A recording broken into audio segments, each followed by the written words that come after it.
Hello, friends. Did you know that nearly 80% of those who watch my videos aren't subscribed? If you enjoy the content, I'd truly appreciate it if you hit that subscribe button. It helps a lot. Also, don't forget to leave a like and share your thoughts in the comments. Your interaction not only supports the channel's growth, but also helps these stories reach more people. Thank you all for being here. By the way, where are you watching from? Let me know in the comments.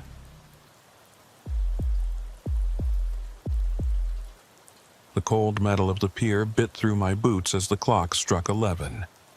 November in this harbor meant temperatures that could freeze the salt spray before it hit the ground, and the wind coming off the water carried that particular bite that made your bones ache. My name is Rylan Hardacre. I've worked port police for 12 years now, and the silence of the night shift still gets under my skin. Elias Truitt met me outside the main security building that night. He was the dock supervisor on duty, a tall man with shoulders that seemed permanently hunched forward, like the weight of years had settled there and refused to leave. He had the standard logbook tucked under one arm and a half-empty coffee cup in the other. "Quiet night ahead, I figure," he said, but his tone didn't convince me. Quiet nights at this port were rare. We headed into the watchroom where Juno Merrick was already stationed. She had her eyes locked on the security monitors, fingers drumming a rhythm on the edge of the desk like she was keeping time to some song only she could hear. Juno was young for a security tech, but she took her work seriously. "Not much movement tonight," she said without turning around. "Just that container ship at D-17. They're scheduled to start loading at first light." I poured myself coffee while the sound of seagulls crying outside filtered through the window. Through the glass I could see the harbor lights, yellow and white beams cutting through the foggy air, trying to pierce the mist that rolled in from the ocean. The massive cranes cast shadows across the iron piers, and the wind made the mooring lines groan and creak. Security flags snapped in the breeze, their fabric making sharp cracks in the darkness. The taste of burnt coffee filled my mouth as I took the first sip. Elias set the logbook down on the table between us and flipped it open to tonight's entries. His handwriting was neat, almost meticulous, each line carefully documented with times and locations. "Cargo manifest came through around 6, he said, running his finger down the page. 42 containers currently in the yard, all accounted for and sealed. Juno finally turned away from her monitors. "Camera 12 has been acting up again," she mentioned. "Gets these weird interference lines every 20 minutes or so. Tech said they'd fix it last week, but you know how that goes." She pulled up the camera feed on the main screen.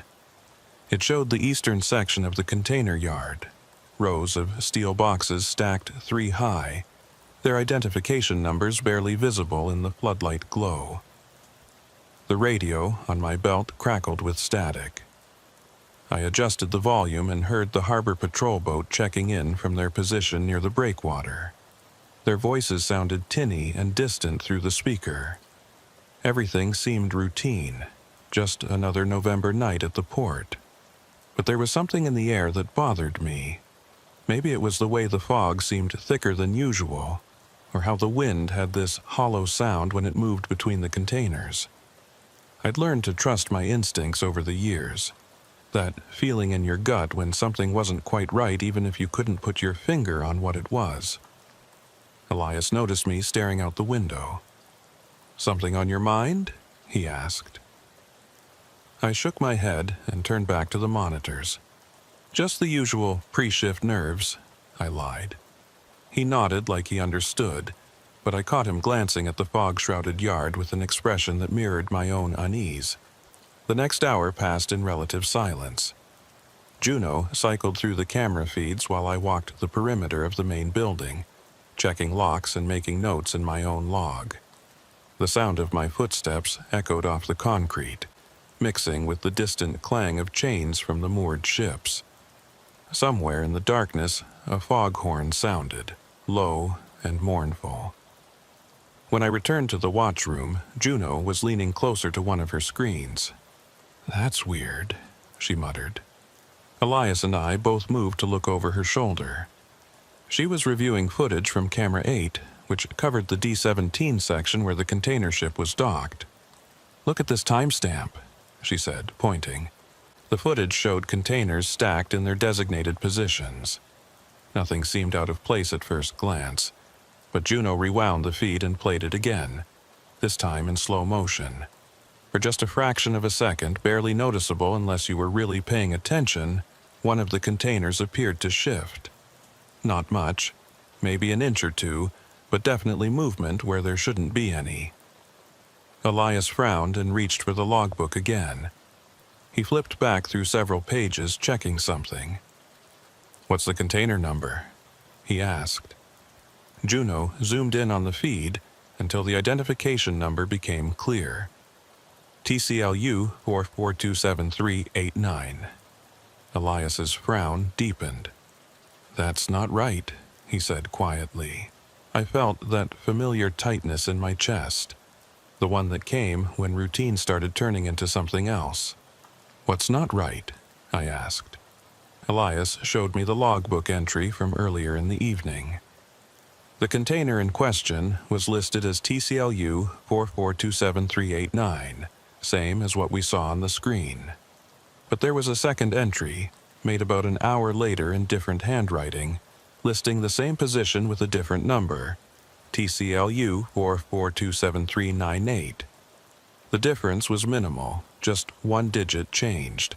It could have been a clerical error, someone misreading their own writing or transposing numbers when they copied information from one form to another.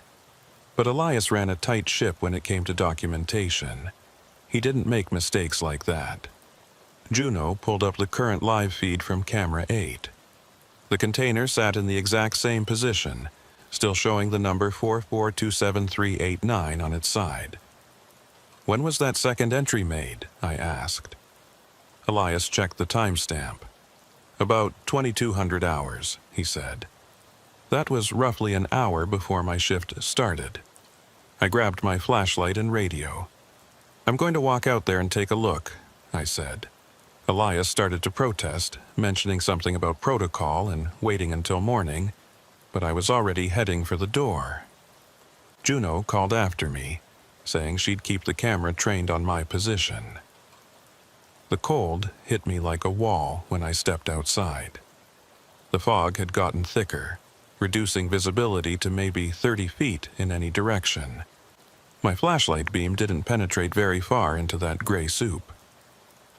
The sound of water lapping against the pier piling seemed louder than it should be, and somewhere nearby I could hear the rhythmic creaking of a ship's hull as it rose and fell with the gentle swell. I made my way toward the D-17 section, following the painted lines on the concrete that marked the pathways between container stacks. The floodlights created these strange halos in the fog, circles of diffused yellow light that made everything look dreamlike and slightly unreal. My breath came out in white puffs that hung in the air for a moment before the wind tore them away. The containers loomed out of the fog like massive building blocks, their corrugated metal sides slick with condensation. I could hear my footsteps echoing back at me from the steel surfaces, creating this disorienting effect where it sounded like someone was walking parallel to me just out of sight. I stopped several times to listen, but there was never anything there. When I reached the container in question, I played my flashlight over its surface. The number TCLU 44273889 was clearly visible, painted in white letters about 3 feet high. The seal on the door was intact, a numbered metal tag that showed no signs of tampering. I pulled out my notepad and wrote down the seal number, then checked it against the manifest sheet I'd grabbed from the office. Everything matched. The container was exactly where it was supposed to be, sealed exactly as it should be. But that didn't explain the discrepancy in the logbook, or that brief moment on the camera where it seemed to move. I walked around the container, checking the ground around it for any signs of disturbance. The concrete was damp from the fog, but there were no unusual marks. No drag lines or scuff marks that would indicate the container had been moved. The corner castings that locked it to the containers below were secure and properly engaged. My radio crackled. "Hardacre, you getting anything out there?" It was Juno's voice, slightly distorted by static. I keyed the mic. "Negative, everything looks normal. Containers sealed and in position." There was a pause before she responded. "Copy that. You should know. Camera 12 just went out completely. I'm getting nothing but snow." That was the camera she'd mentioned earlier, the one that had been having problems. Still, the timing felt off somehow. I was about to head back when I noticed something on the ground near the front corner of the container. It was small, easy to miss in the fog and darkness. I crouched down to get a better look. It was a piece of paper, damp and starting to disintegrate from the moisture. I picked it up carefully and saw what looked like part of a shipping label, the kind that gets attached to manifests. The ink had run, but I could make out partial numbers, 427398, the second number from the logbook. I stood up slowly, feeling that prickling sensation on the back of my neck that usually meant trouble. The fog seemed to press in closer around me, and for a moment I had the distinct impression that I wasn't alone in this section of the yard. I swept my flashlight in a wide arc, but saw nothing except more containers and more fog. "Juno, I'm heading back," I said into the radio. My voice sounded too loud in the stillness. The walk back to the security building felt longer than it should have, and I couldn't shake the feeling that something was watching me from between those stacks of metal boxes. When I finally reached the building and stepped back inside, the warmth felt like a physical relief. Elias was still at the table with the logbook when I came in. I showed him the piece of paper I'd found and watched his expression darken. "That's not good," he said quietly. Juno had abandoned her monitors and was standing next to us now, looking at the fragment of label. "What does it mean?" she asked. Elias rubbed his face with both hands, a gesture of exhaustion and worry. "It means someone changed the documentation," he said, "either in the system or in the book itself. And they were sloppy about it, left evidence behind." He looked at me. "Did you see anyone out there?" I shook my head. Nothing. Place was empty. But even as I said it, I wasn't entirely sure that was true. There had been that moment near the container when I felt like I wasn't alone. Just a feeling, nothing concrete, nothing I could put in a report. The next few hours passed slowly. Juno worked on getting camera 12 back online while Elias went through every entry in the logbook with a fine-toothed comb, looking for other discrepancies. I monitored the radio and kept an eye on the remaining camera feeds, watching the fog slowly thin as the night wore on. Around 3 in the morning, Elias found something else. Another container, different section of the yard, same kind of alteration in the logbook. The original entry had been partially erased and written over with a different container number. "This is systematic," he said, his voice tight with concern. "Someone's been messing with our records." I thought about security protocols, about who had access to the logbook and when. During the day shift, there were dozens of people in and out of this office. Crane operators, truck drivers, customs officials, dock workers. Anyone could have grabbed the book for a few seconds and made changes. But why would they? Juno finally got camera 12 working again around 4. The first thing we saw when the feed came back was that same section of the yard I'd walked through earlier. Everything looked normal in the pre-dawn darkness. The containers sat in their neat rows, exactly where they were supposed to be. But then Juno rewound the footage to see what we'd missed while the camera was down. What we saw made my blood run cold. The timestamp showed approximately 2:15 in the morning, maybe half an hour after I'd returned from my inspection. On the screen, the container TCLU 442738 was clearly visible in its position. Then, for just a single frame, maybe a tenth of a second, the image flickered. When it cleared, the container's door was open. Not all the way, just a crack, maybe 6 inches. The seal that I had personally verified as intact was dangling loose. We could see darkness inside the container, a black void that the camera's night vision couldn't penetrate. The next frame showed the door closed again, seal back in place, everything normal. It happened so fast that if we hadn't been reviewing the footage in slow motion, we would have missed it entirely. Juno played it back 3 more times to make sure we weren't seeing things.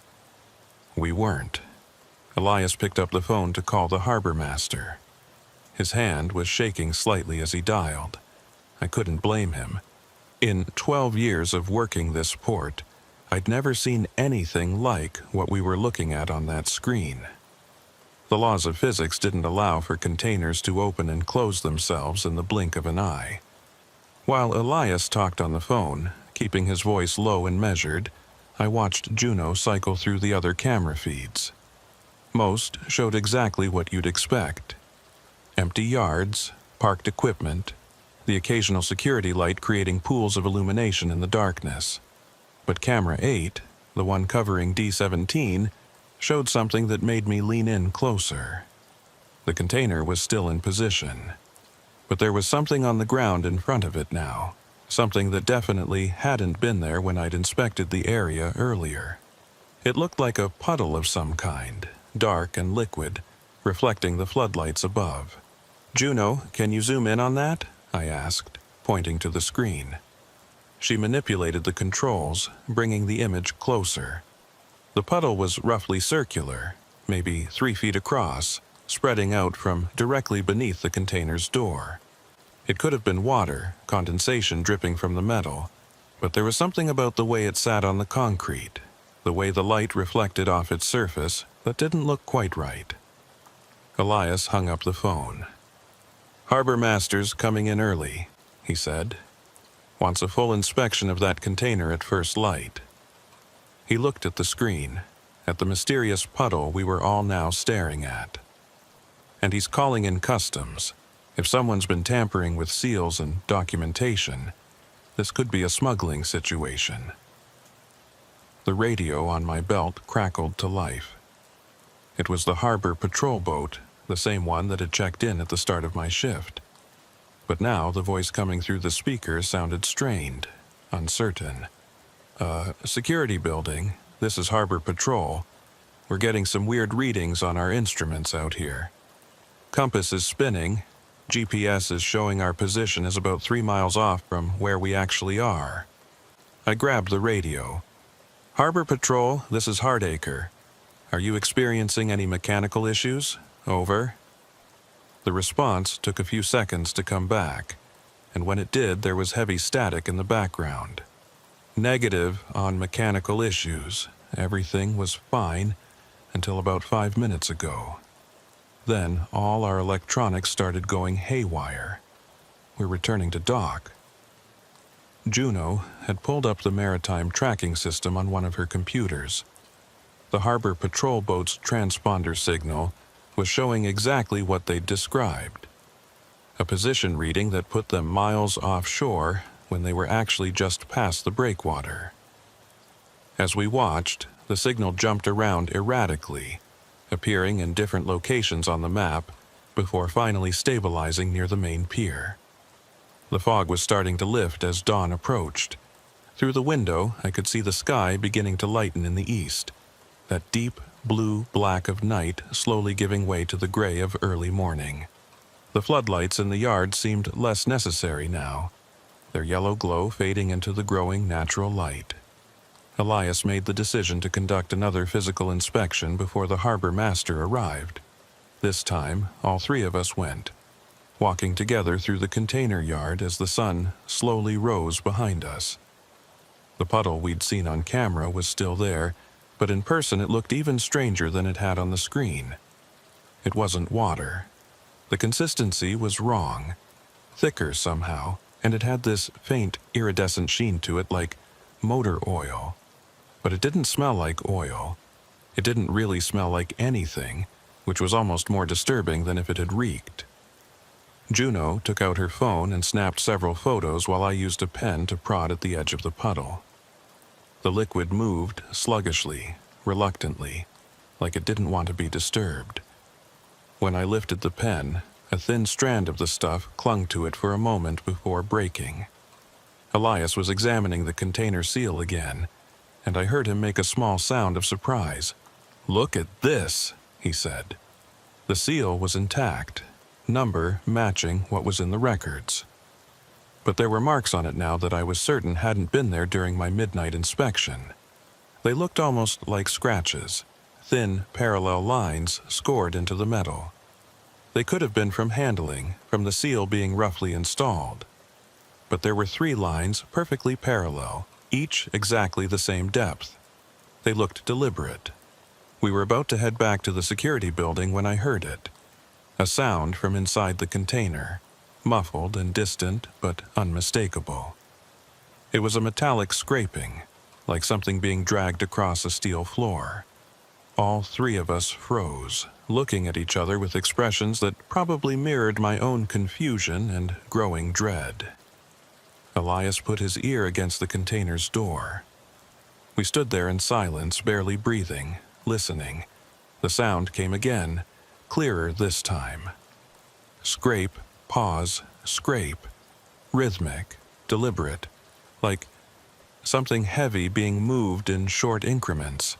Then it stopped, and the silence that followed felt heavier than it should have.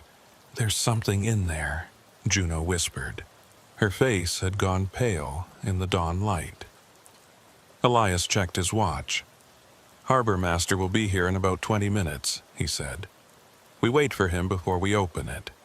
Whatever's in there can wait that long." But I wasn't so sure about that. The scraping sound had felt intentional, almost like it was meant for us to hear. Like whatever was inside that container knew we were standing right outside, and it wanted us to know it was there. The thought made my skin crawl. We returned to the security building to wait. Juno immediately pulled up the camera feeds again, focusing on container TCLU 44273889. It sat there innocently in the growing daylight, giving no indication of the strangeness we'd witnessed over the past several hours. The puddle in front of it had already started to dry, leaving behind a dark stain on the concrete. The harbor master arrived at 6:30, pulling up in his truck with 2 customs officials in tow. Elias briefed them on what we'd found while I pulled together all the documentation. The logbook entries, the camera footage, photos of the puddle, and the scratched seal.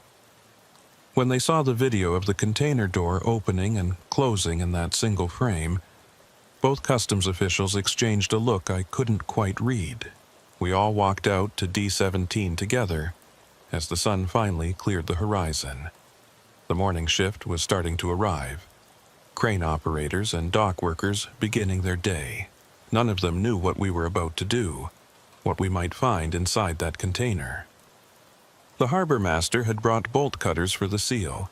He positioned himself in front of the container door while one of the customs officials recorded everything on a body camera. The other official stood off to one side with a checklist and manifest. Elias, Juno, and I formed a small semicircle behind them, watching as the harbor master reached for the seal. The sound of the bolt cutters biting through metal seemed unnaturally loud in the morning quiet. The seal fell away, and the harbor master grabbed the door handle. "Everyone ready?" he asked. We nodded. He pulled the handle and swung the door open. The smell hit us first. Not rot, not decay, nothing organic. It smelled like ozone, like the air after a lightning strike, sharp and electric. The interior of the container was dark despite the morning sun, shadows seeming to cling to the corners in defiance of the light trying to penetrate inside. The customs official with the body camera aimed a flashlight into the container. We could see boxes inside, neatly stacked and secured, exactly as they should be according to the manifest. Nothing looked disturbed. Nothing looked out of place. The official stepped inside, his footsteps echoing on the metal floor. He checked the first few boxes, comparing numbers on their labels to his manifest. Everything matched. He moved deeper into the container and we lost sight of him for a moment as he disappeared behind a stack of crates. "All appears normal," his voice called back to us. "Contents match the documentation." But then he stopped talking. We waited for him to continue his inspection, to say something else, but silence stretched out. The harbor master called into the container. "Everything all right in there?" No response.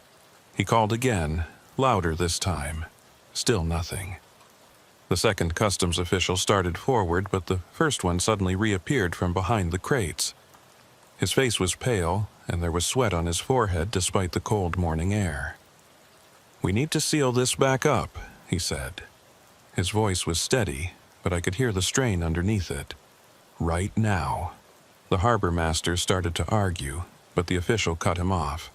"I said we need to seal this container immediately, and it needs to be moved off the dock as soon as possible.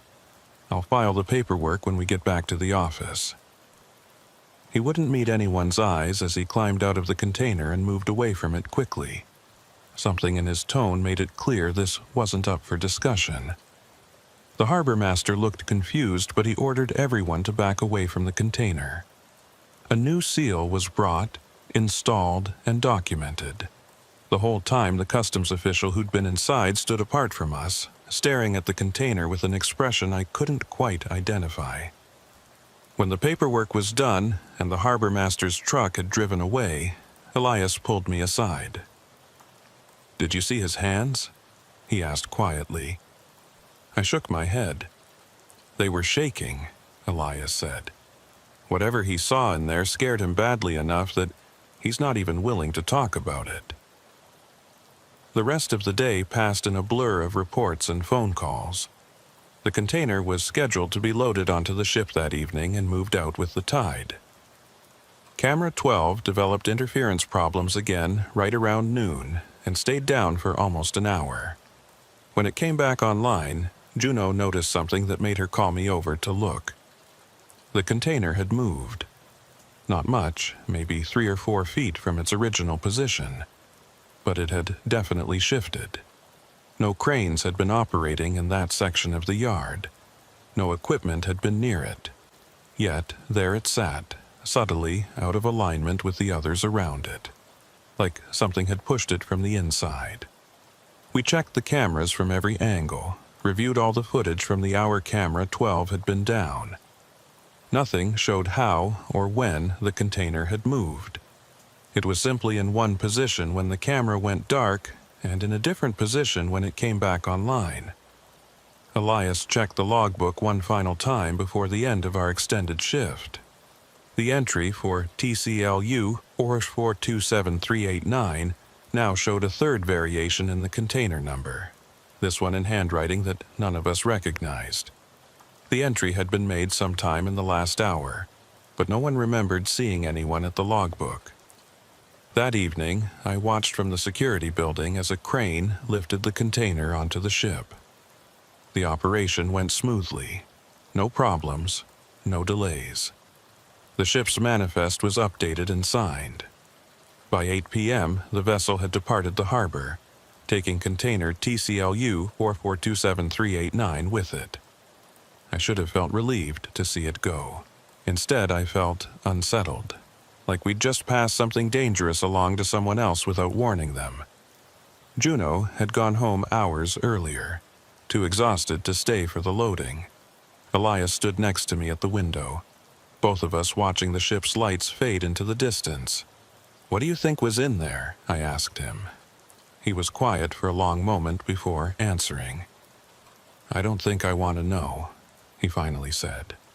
"Whatever it was, it's someone else's problem now." He picked up the logbook and walked it over to the filing cabinet where the old logs were stored. That night, I went home, but couldn't sleep. I kept thinking about that single frame of video, the container door standing open for a fraction of a second. I thought about the puddle that wasn't quite liquid, about the scratches on the seal, about the scraping sound from inside. Most of all, I thought about the look on that customs official's face when he came back out. The next morning, I was told not to report for duty. Internal Affairs wanted to interview everyone who'd been present during the container incident. Apparently, the customs official had filed some kind of report that raised red flags with the department. They wanted our statements, wanted to review all the documentation, wanted to understand exactly what had happened. I gave my statement 3 times to 3 different people. Each time they focused on different details, asked the same questions in different ways. They seemed particularly interested in the video footage, in the discrepancies in the logbook, and why we hadn't immediately reported the irregularities to higher authorities. I answered as honestly as I could, but I could tell they thought we were holding something back. Maybe we were. Maybe there were details that seemed too strange to include in an official report, things that would make us sound unreliable or unstable. Like the way the fog had felt almost alive that night, pressing in around us with purpose, or how the container seemed to radiate cold, even though thermometers showed ambient temperature. Small things, subtle things, things that added up to a feeling rather than facts. The investigation lasted 3 weeks. In the end, they concluded that there had been documentation errors, possibly due to fatigue, possibly due to computer glitches in the manifest system. The video footage was deemed corrupted, the single frame showing the open door classified as a technical artifact. The puddle was attributed to condensation or leaked coolant from nearby equipment. Everything had a rational explanation, neatly filed and categorized. But they never explained what the customs official saw inside that container. His report was classified, sealed under some regulation I'd never heard of. He transferred to a different office shortly after, and the one time I tried to reach out to him, he refused to talk about it. Whatever he'd seen in there was something he wanted to forget. I kept working at the port, kept pulling night shifts, kept watching the cameras and walking the yards. But I developed new habits. I started checking seal numbers twice, documenting everything with photos, maintaining my own private log separate from the official one. Juno did the same. So did Elias. Because sometimes, late at night when the fog rolls in and the wind makes the mooring line sing, we still see things on the cameras that don't quite make sense. Containers that shift position when no one's looking. Shadows that move independently of any light source. Sounds coming from sealed cargo that shouldn't be able to make any sound at all. We document it all, carefully and thoroughly. We file our reports and follow protocol. But we also know that some things don't have rational explanations, no matter how much the official reports might claim otherwise. Some things exist in the spaces between what we can see and what we can prove, in that gray area where the strange becomes the unexplainable. 3 days after the container incident, I was back on regular rotation. The department had cleared me of any wrongdoing, though I could tell from the way my supervisor avoided eye contact that there were still questions he wasn't comfortable asking. Juno returned to her post the same night I did, and we fell back into the familiar rhythm of the night shift like nothing had happened. But things had changed. Elias was different now, quieter than usual, spending long stretches of time just staring at the logbook like it might reveal secrets if he looked hard enough. Juno jumped at small sounds, her hand constantly hovering near the camera controls, ready to rewind and review anything that seemed even slightly out of place. And I found myself checking over my shoulder more often, that feeling of being watched now a constant companion during my rounds. The first indication that our troubles weren't over came 4 nights after my return. I was doing a routine patrol of the northern container yard when my radio picked up something strange. It wasn't one of our regular channels, wasn't any frequency that should have been accessible on port police equipment. Just static at first, then underneath it, barely audible, what sounded like breathing. I stopped walking and listened more carefully. The breathing had a rhythm to it, slow and deliberate, like someone in deep sleep or deep meditation. I checked the radio display, but it showed no active channel, no transmission source, just that steady pattern of inhalation and exhalation coming through the speaker. Then it cut off abruptly mid-breath, leaving only silence. When I got back to the security building, I mentioned it to Juno. She pulled up the radio logs for that time period and found nothing. According to the system, no transmissions had occurred on any frequency within range. Maybe interference from one of the ships, she suggested, but she didn't sound convinced. Neither was I. Elias had been going through the old logbooks, pulling records from weeks and months past. I found him at 2 a.m, surrounded by open books, making notes on a legal pad in his careful handwriting. "Found something interesting," he said without looking up. "This isn't the first time we've had documentation discrepancies." He showed me entries dating back almost 6 months. Every 4 to 6 weeks there would be a container that showed number variations in the log, subtle changes that could be dismissed as clerical errors. But looking at them all together, laid out in chronological order, a pattern emerged. The same kinds of alterations, the same careful scratching out of one digit and replacement with another. "How did no one notice this before?" I asked. Elias shrugged. "Because we weren't looking for it.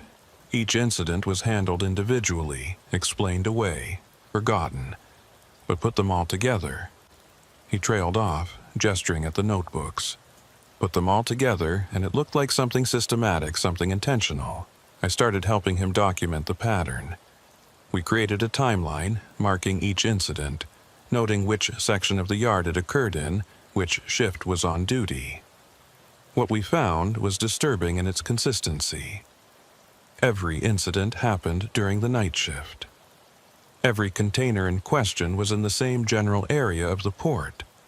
The D section, where TCLU 4427389 had been located. And every single one occurred during periods when Camera 12 was experiencing technical difficulties. "Someone's been using that camera's dead spots," I said. Elias nodded grimly. "Question is, who? And what are they doing that requires the cameras to be down?" We both knew the obvious answer was smuggling, but that didn't explain the other elements. The puddles that weren't quite liquid, the sounds from inside sealed containers, the way electronics went haywire in the vicinity. Juno called us over to her monitors around 3:30. "You need to see this," she said, her voice tight. She had pulled up archived footage from one of the previous incidents, a container that had shown documentation irregularities about 2 months earlier. The timestamp showed 2:15 in the morning, almost exactly the same time as when TCLU 4427389's door had appeared open on camera. She played the footage. Like before, there was a single frame of anomaly, but this time, instead of an open door, the image showed something else. The container was still sealed, still in its proper position. But on the ground in front of it, clearly visible even in the low resolution of the security camera, were footprints. They led from the container's door out into the open space of the yard, then stopped abruptly after about 10 feet. There was no sign of whoever or whatever had made them in the frames before or after. They simply appeared in that one moment of video, then were gone. Juno zoomed in on the prints. They were barefoot, human-sized, and they appeared wet, leaving dark impressions on the concrete. "Same MO as our incident," Elias said. "Single frame of impossible footage, evidence that shouldn't exist, then nothing." He pulled out his timeline and marked this new information. "If this pattern holds, we're due for another incident within the next week or two." The thought sat uneasily with all of us. Whatever was happening at this port, it was ongoing, cyclical. And now that we knew what to look for, We couldn't pretend not to see it anymore. We made a decision that night, unofficial and unspoken at first, then formalized with a handshake. We would document everything, keep our own records separate from the official logs, and try to be ready for whatever came next. The following nights passed without incident, but the tension never left. We started taking extra cameras from storage, setting up our own surveillance system focused specifically on the D section. Elias modified the logbook procedure, requiring photo documentation of every seal number at the start and end of each shift. Juno installed software that would alert us immediately if camera 12 went down for any reason.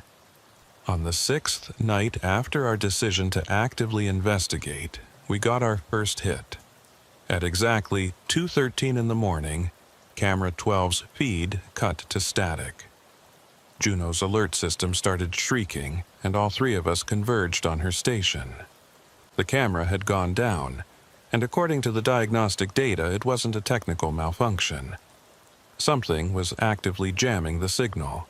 I grabbed my flashlight and radio and headed for the door. Elias tried to stop me, citing safety protocols and the need to call for backup, but I was already moving. Whatever was about to happen in D section, I wanted to see it with my own eyes this time. I heard him cursing behind me as he grabbed his own equipment to follow. The run to D section took about 3 minutes. The fog was thick again tonight, reducing visibility to almost nothing. I could hear my own breathing loud in my ears, my boots pounding on the pavement, the distant sound of water against the pier pilings. When I reached the container yard, I slowed down, trying to move more quietly. The section was dark, the floodlights creating only small islands of illumination in the dense fog. I could see containers looming out of the mist like sleeping giants. My flashlight beam didn't penetrate far, reflecting back off the water droplets suspended in the air. I keyed my radio. "Juno, which container?" I whispered. Her voice came back distorted by static. "Can't, clearly, camera down, D17 vicinity." The signal degraded into noise. I was on my own. I moved between the container stacks, checking the identification numbers, trying to orient myself. The fog played tricks with sound, making it seem like footsteps were coming from every direction at once. Then I heard it. That scraping sound, metal on metal, coming from somewhere ahead of me. I killed my flashlight and let my eyes adjust to the darkness, moving forward slowly. The scraping came again, closer now, rhythmic and purposeful. Scrape, pause, scrape. I rounded a stack of containers and froze.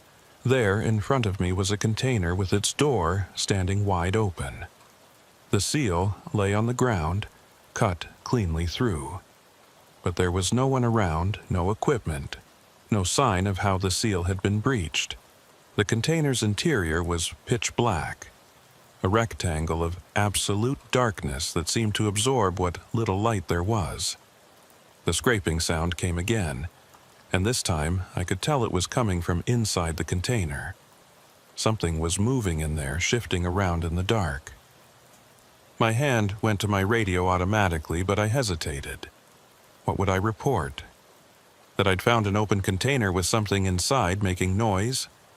Without witnesses, without evidence, it would sound insane. I was still trying to decide what to do when I heard Elias calling my name. He emerged from the fog a moment later, breathing hard from running. He saw the open container, and his eyes went wide. "Jesus," he muttered. "Is there someone inside?" Before I could answer, the scraping stopped.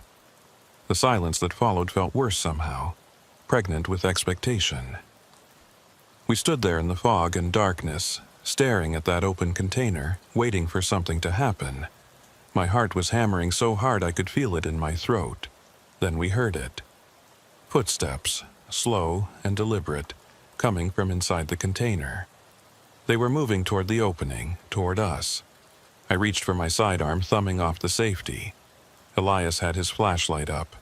The beam pointed at the container entrance, but not turned on yet, his thumb hovering over the switch. The footsteps reached the opening. We could hear breathing now, shallow and raspy. A figure appeared in the doorway, silhouetted against the blackness behind it. It was human-shaped, roughly the right size and proportions, but something about the way it moved wasn't quite right. The joints seemed to bend at wrong angles, and it had this jerky, stuttering motion like a film skipping frames. Elias hit his flashlight. The beam caught the figure full on, and what I saw in that moment burned itself into my memory. It was a man, or had been. His skin was gray and slick with something that could have been water but looked thicker. His eyes were open but clouded over, unseeing. He was barefoot, and his feet left wet prints on the metal floor of the container. But the worst part was his mouth. It was moving, opening and closing like he was trying to speak. No sound came out except for a faint whistling, like air escaping from a puncture. His tongue was black and swollen, and there was something wrong with his throat, a depression or hollow where it should have been solid. The figure took a step toward us, and I raised my weapon. "Police, don't move!" My voice came out steadier than I felt. The figure stopped, but continued that unsettling mouth movement, trying to form words it couldn't speak. Then it raised one hand, pointing past us into the fog. I risked a glance in the direction it was pointing. There was nothing there that I could see, just more fog and darkness. When I looked back, the figure was gone. Not retreated back into the container, not moved to either side. Simply gone, like it had never been there. The wet footprints it had left were already evaporating, fading into nothing. Elias and I stood there for what felt like hours, but was probably only a few seconds. Then we both moved at once, me to the container to check inside, him to the radio to try raising Juno. The container was empty, completely empty. Not just empty of people, but empty of cargo. The manifest had listed it as carrying electronics components, but there was nothing inside. Just bare metal walls and that strange smell, like ozone and salt water. Juno's voice crackled through Elias's radio. "Back online. What's your status?"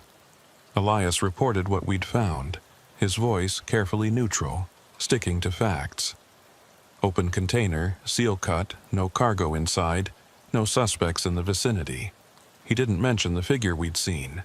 Neither did I when I made my own report a few minutes later. We stayed with the container until day shift arrived. As the sun came up and the fog began to lift, the whole incident started to feel unreal, like a shared hallucination. But the cut seal was real, lying on the ground where we'd found it. The empty container was real, its absence of cargo undeniable.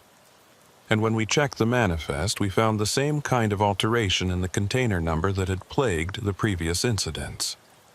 The customs officials who responded were different ones from before.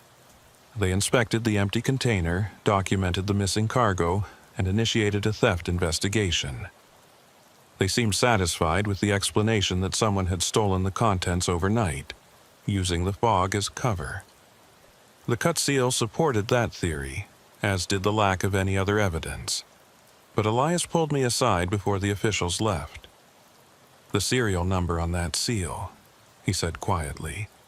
"I checked it against our records. It wasn't on any active shipment.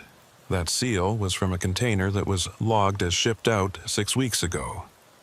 I felt something cold settle in my stomach. "You're saying that seal shouldn't have even been in our inventory anymore?" He nodded. "It should be halfway to Shanghai by now on whatever ship it was loaded onto. But instead it's here, on a container that might not even be the one it was originally assigned to." He showed me his notebook where he'd been tracking seal numbers. "I'm starting to think the containers themselves aren't what they appear to be." Over the next week, we dug deeper. Juno pulled every piece of camera footage she could find relating to the D-section containers. Elias went through years of logbooks, looking for patterns. I started interviewing dock workers, crane operators, anyone who had regular contact with that section of the port. What we found painted a disturbing picture. The D section had a reputation, not officially, not anything that made it into reports or safety briefings, but talk to the workers who'd been around for more than a few years, and they all had stories. Containers that felt wrong somehow, that made the hair on your neck stand up when you got close to them. Equipment that malfunctioned only in that specific area. Sounds at night that couldn't be explained. One crane operator, a guy named Marcus who'd worked the port for 15 years, told me about a night 5 years ago when he'd been moving containers in D section during overtime. He'd hooked one particular container and started to lift it when his crane's hydraulics suddenly failed. The container dropped about 3 feet before the emergency brakes caught it.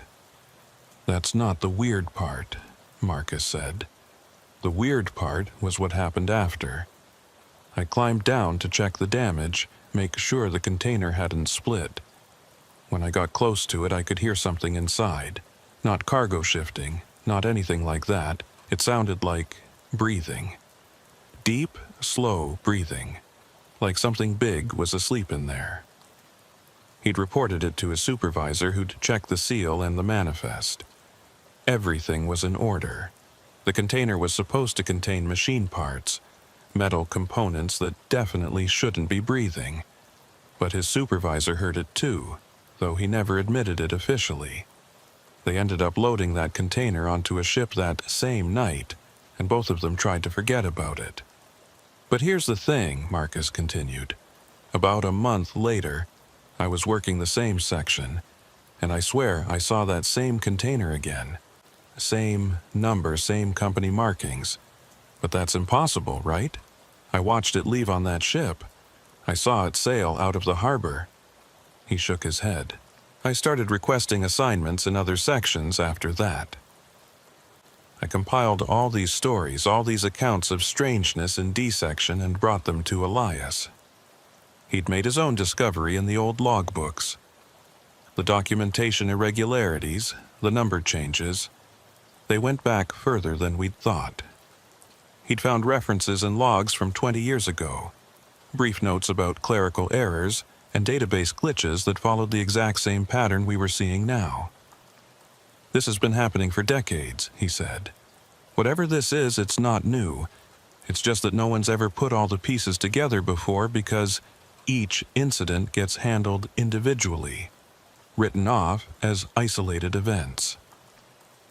He showed me a memo from 1998 about implementing new SEAL protocols to prevent documentation errors in D section. Another from 2003 about upgrading cameras to address persistent technical issues in the D-17 area. The port had been trying to solve this problem for years, but they'd been treating the symptoms instead of investigating the cause. Because how do you investigate something like this? How do you file a report saying that containers seem to have some kind of existence independent of their physical location? That seals from shipped cargo appear on containers that should be thousands of miles away. Juno found something in the archived camera footage that made the situation even stranger. She'd been going through old recordings, looking at those single frames of anomaly we'd identified. She noticed that in each case, the timestamp was identical. 2:15 a.m. Not approximately 2:15, but exactly 2:15 Hunkwuk, down to the second. "It's like whatever's happening is on a schedule," she said. "And it's precise enough that it hits the same second every time it occurs." She'd created a spreadsheet tracking every known incident, and the pattern was undeniable. Every 4 to 6 weeks at exactly 2:15 a.m., something happened in D section. A container would show anomalous behavior, documentation would be altered, and camera 12 would malfunction. We were 1 week away from the next projected incident according to Juno's timeline. This time, we were determined to be ready. We set up additional cameras, got permission to run extended patrols in D section during the critical time window, and coordinated our schedules so all three of us would be on duty that night. But the universe, or whatever force was at work in our port, had other plans. 3 days before the projected date, at 2:15 a.m. on a Tuesday morning, Camera 12 went down. We hadn't been expecting it, hadn't prepared. I was in the middle of a patrol on the opposite side of the port when it happened. By the time I got to D section, it was over. A container stood open, empty of cargo it was supposed to contain. The seal was cut, lying on the ground. But this time there was something else, something new. Inside the container, written on the metal wall in what looked like frost or condensation, was a string of numbers. The numbers were arranged in groups: 41 31558 Degaza N and 70 was EU 744 W. I recognized them immediately as coordinates. I pulled out my phone and looked them up. They pointed to a location in the Atlantic Ocean, about 150 miles southeast of Nantucket. Deep water, no land, no islands, just ocean. Elias arrived a few minutes later with Juno. They saw the numbers and Elias went pale. "That's where ships report anomalies," he said quietly. "There's a small area of the Atlantic where compasses don't work right, where GPS gets unreliable. It's documented but not well publicized because they can't explain it. Most ships just avoid that section of ocean." We stared at those coordinates, at that impossible message written in frost inside a sealed container, and I think we all knew in that moment that we'd stumbled onto something much bigger and much stranger than we'd imagined. This wasn't just about one port or one section of a container yard. This was about something vast and inexplicable that our facility just happened to be connected to. The frost began to melt as we watched, the numbers running and blurring, becoming illegible. Within minutes, they were gone completely, leaving no trace that they'd ever been there. We documented what we could, took photos, made notes.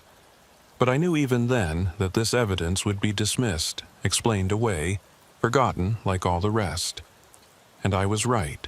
The official report classified it as another cargo theft. The coordinates were never mentioned, deemed irrelevant graffiti by the investigating officers. Camera 12 was scheduled for replacement, but the work order got lost in bureaucracy and was never completed. Everything returned to normal, or what passed for normal at our port. But Elias had become obsessed with those coordinates. He started researching maritime incidents in that area, looking for patterns. Juno began tracking shipping routes, trying to find connections between vessels that visited our port and that patch of ocean. And I kept doing my patrols, kept watching the cameras, kept waiting for the next incident that I knew was inevitable. Because whatever was happening in D section, whatever force or phenomenon we'd brushed up against, it wasn't finished. The cycle would continue, playing out in darkness and fog, leaving behind traces of something impossible that no one wanted to acknowledge. We were just witnesses to it, trying to document the undocumentable, to understand the incomprehensible. And deep down, I think we all knew that the more we learned, the less sense any of it would make. The coordinates haunted Elias. In the 2 weeks following their appearance, I watched him transform from a meticulous dock supervisor into something approaching obsession. His desk became covered with maritime charts, printouts from weather databases, and reports of shipping incidents. He'd stopped going home most nights, sleeping in the watchroom between shifts, jerking awake at odd hours to make notes in his increasingly chaotic journals. Juno and I tried to maintain some semblance of normalcy, but it was difficult. The port had taken on a different character now that we knew what to look for. Every shadow seemed deeper, every sound more sinister. The routine of checking manifests and monitoring cameras felt like we were performing a ritual without understanding its purpose, going through motions that kept some larger machinery running. On a Thursday night, 2 weeks and 3 days after the coordinates appeared, Elias called us both into the watch room. He had his charts spread out across every available surface, and there was a manic energy to him that made me uncomfortable. "I found something," he said before we'd even taken our coats off. "I found the pattern." He'd been researching shipping records, specifically vessels that had visited our port within the last decade. Then he cross-referenced those with reported incidents in the Atlantic near the coordinates we'd seen. What he found was striking. 7 ships had reported anomalous compass readings or equipment malfunctions in that exact area. All 7 had made port at our facility within a month before their incidents. "It's not just our port either," Elias continued, pulling up more data. "I started looking at other harbors along the coast. Portsmouth, Baltimore, Charleston. They all have similar stories if you know how to read between the lines. Documentation errors, camera malfunctions, containers that don't behave the way they should." He showed us incident reports he'd obtained through obscure Freedom of Information requests. The pattern was there once you saw it. Major container ports up and down the eastern seaboard, each with their own problem section, their own unexplained incidents that got written off as technical glitches or clerical errors, and ships that visited these ports frequently reported problems in that same patch of Atlantic Ocean. "It's like that spot in the ocean is, I don't know, broadcasting something," Elias said. "And our ports are receiving it." Juno looked skeptical. "That's a pretty big leap from some shipping incidents and camera problems," she said. But I could see her working through the logic, trying to find flaws in Elias's reasoning. The problem was, when you laid out all the data like he had, the correlation was hard to ignore. Something is connecting these locations, some thread we couldn't quite see.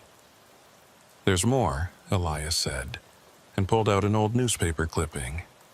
It was from 1963, a brief article about a fishing vessel that had gone missing near those coordinates. The boat was eventually found, adrift and empty, with its entire crew vanished.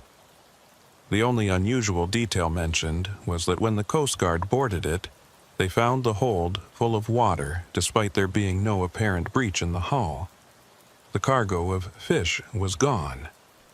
He had dozens of similar stories spanning decades, ships that reported strange phenomena near those coordinates, vessels that disappeared or were found abandoned, aircraft that experienced instrument failures when flying over that area. "There's something there," he insisted. "Something in that water that's been active for a long time. And somehow our container yard is connected to it." I thought about the figure we'd seen emerging from the container, its gray skin slick with water that wasn't quite water. The way it had pointed into the fog, trying to communicate something with its ruined throat. Had it been trying to show us something? Trying to warn us? Or was it simply a manifestation of whatever phenomenon Elias was describing? The next scheduled incident, according to Juno's timeline, was set for the following week. This time, we made elaborate preparations. We installed motion sensors in D section, set up thermal cameras to detect temperature anomalies, and even brought in a digital recorder to capture any audio phenomena. Elias wanted to bring in outside help, researchers or scientists who might understand what we were dealing with, but we had no evidence they would accept. Everything we had was circumstantial, easily explained away. The night of the incident, we positioned ourselves strategically around D section. I took the southern approach, Elias the northern, while Juno monitored from the security building with every camera trained on the target area. We maintained radio contact but kept chatter to a minimum. At 2:10 a.m., 5 minutes before the projected time, everything was quiet. The fog had rolled in again, thick and cold. My breath came out in white clouds that hung in the still air. I could hear my heartbeat loud in my ears and the distant sound of water lapping against the pier. The containers around me were dark monoliths, their metal sides beaded with condensation that caught what little light penetrated the fog. At 2:14, my radio crackled. "Camera 12 showing interference," Juno reported, her voice tense. "Starting to get snow on the feed." I acknowledged and moved forward slowly, my hand on my weapon. In the distance, I could hear Elias's footsteps, the sound echoing strangely in the fog. We were converging on the center of D section, on the spot where previous incidents had occurred. At exactly 2:15, everything changed. The air pressure shifted, making my ears pop like I'd suddenly gained altitude. The fog seemed to thicken, becoming almost tangible, and the temperature dropped so fast I could see frost forming on the nearest container's surface.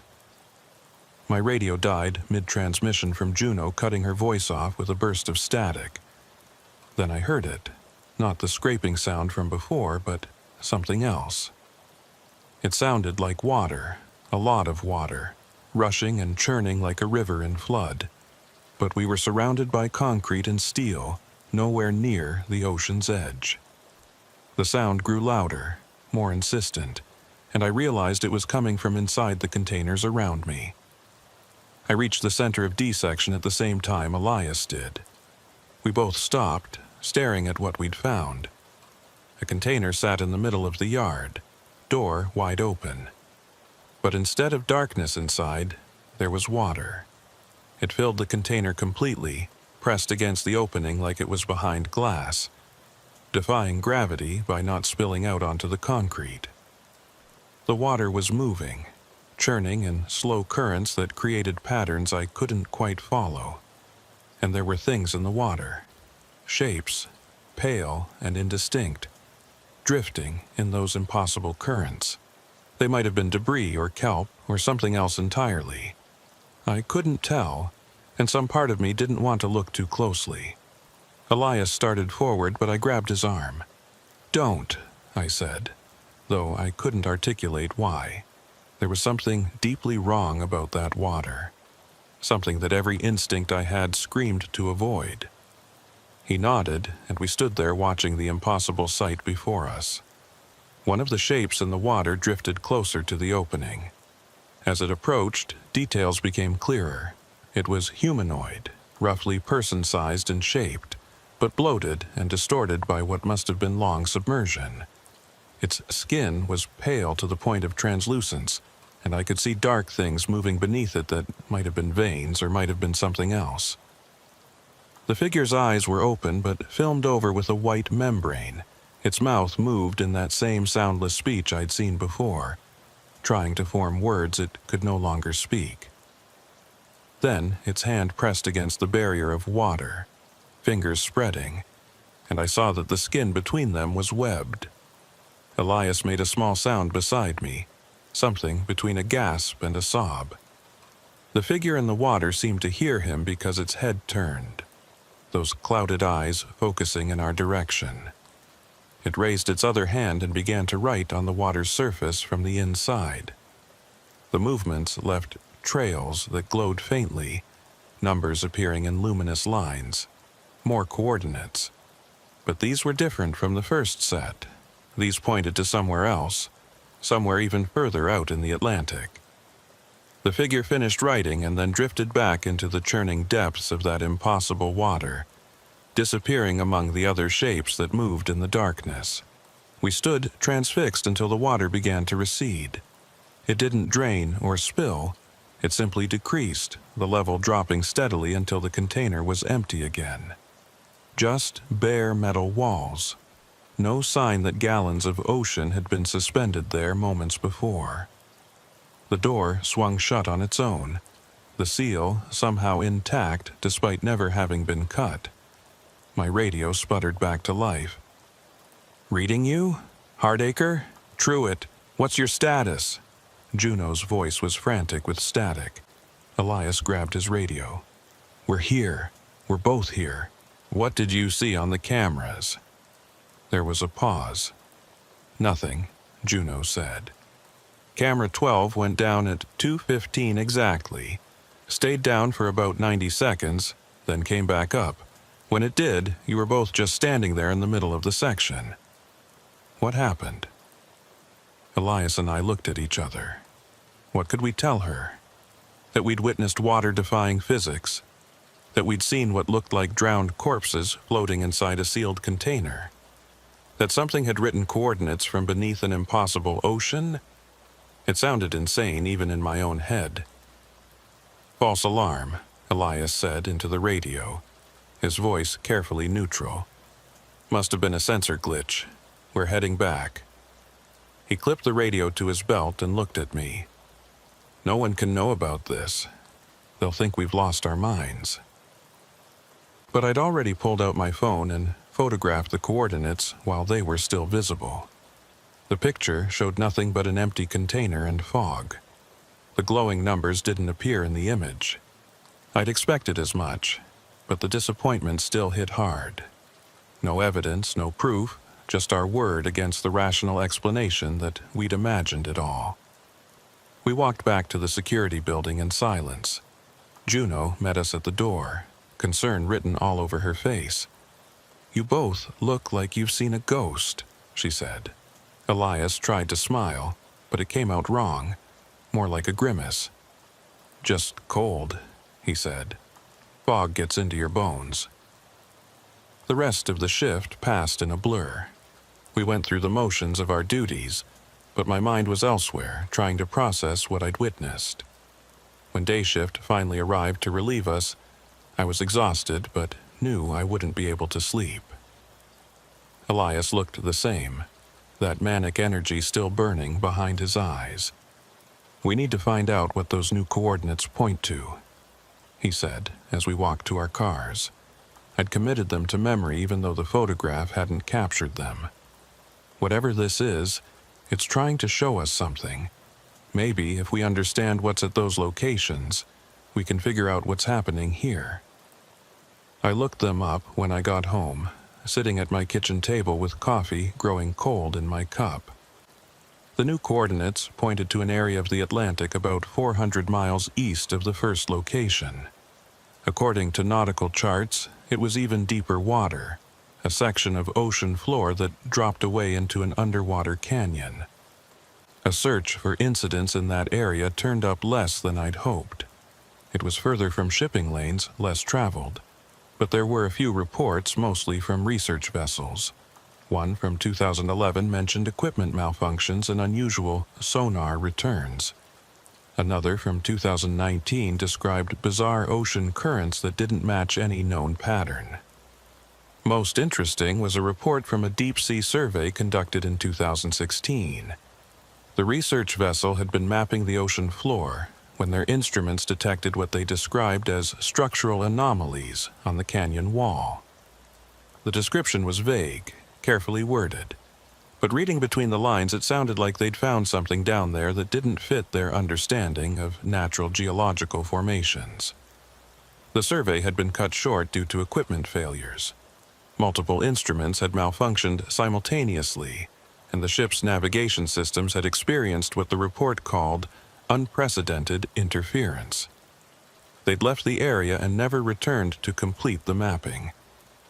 I sent the information to Elias's email, knowing he'd be up despite the early hour. His response came back within minutes. "This is it. This is the source." But the source of what exactly? What were we dealing with that could connect deep ocean locations to container yards hundreds of miles away? What force could suspend water in vertical columns or animate drowned figures? Over the next few days, Elias became increasingly convinced that we needed to find a way to visit those coordinates ourselves. "We need to see what's really there," he insisted. "The containers are just, I don't know, windows or doors. The real phenomenon is happening in the ocean." But we were port police, not oceanographers. We had no way to mount a deep-sea expedition, no resources to investigate ocean floor anomalies. The best we could do was watch and document, trying to build a case that someone with more resources might eventually take seriously. The next incident came sooner than expected, only 10 days after the last one. This time, we were ready. All three of us positioned in D section with every piece of recording equipment we could muster. But nothing happened. Camera 12 malfunctioned right on schedule at 2:15 a.m. But no containers opened, no impossible water appeared. Just 90 seconds of dead air. Then everything returned to normal. "It's playing with us," Juno said, and there was real fear in her voice. "It knows we're watching." Elias disagreed. "It's not conscious," he argued. "It's a phenomenon, a natural occurrence we don't understand yet. It's like trying to predict earthquakes or solar flares. There's a pattern, but it's not perfect." I wasn't sure which possibility scared me more. The idea that we were dealing with some kind of intelligence, or that we were witnessing natural phenomena so far outside our understanding that they might as well be supernatural. Either way, we were out of our depth in every sense of the word. The logbook continued to show irregularities. Container numbers would change between entries. Seals that should have shipped out weeks ago would appear on new cargo, and documentation would become corrupted in ways that made investigators think database glitches but never look deeper. It was all connected, all part of something larger than any of us wanted to admit. 2 weeks later, I was doing a routine morning inspection when I found something that made my blood run cold. One of the containers in D section, one that according to records had been sitting empty and unused for months, was leaking. Water was seeping from beneath the door, creating a puddle that spread slowly across the concrete. I called Elias and Juno immediately. By the time they arrived, the puddle had grown to about 6 feet across. It had that same quality as the substance we'd seen before, not quite behaving like normal water. The surface didn't ripple in the wind, and when Elias carefully placed a piece of paper in it, the paper didn't get wet so much as it seemed to dissolve, breaking down into component fibers that drifted in the liquid like plankton. We checked the seal. It was intact, which meant the water was somehow coming from inside a container that was supposedly empty and sealed. Elias made the call to open it, and we brought in a supervisor and customs official to witness. Standard protocol for suspected tampering or damage. When they cut the seal and opened the door, water spilled out. Not a trickle, not a leak, but a flood. Hundreds of gallons of ocean water, complete with seaweed and small marine life, poured from a container that should have been empty. It kept coming for almost a full minute, more volume than the container could possibly hold before finally stopping. We stood there in the spreading pool of salt water surrounded by flopping fish and bits of kelp, while the officials tried to figure out what they were seeing. The rational explanation they settled on was that somehow a water main had broken and flooded the container. Never mind that there were no water mains in that section of the yard. Never mind that the water was clearly from the ocean. Never mind that the volume was impossible. The incident went into the records as infrastructure damage.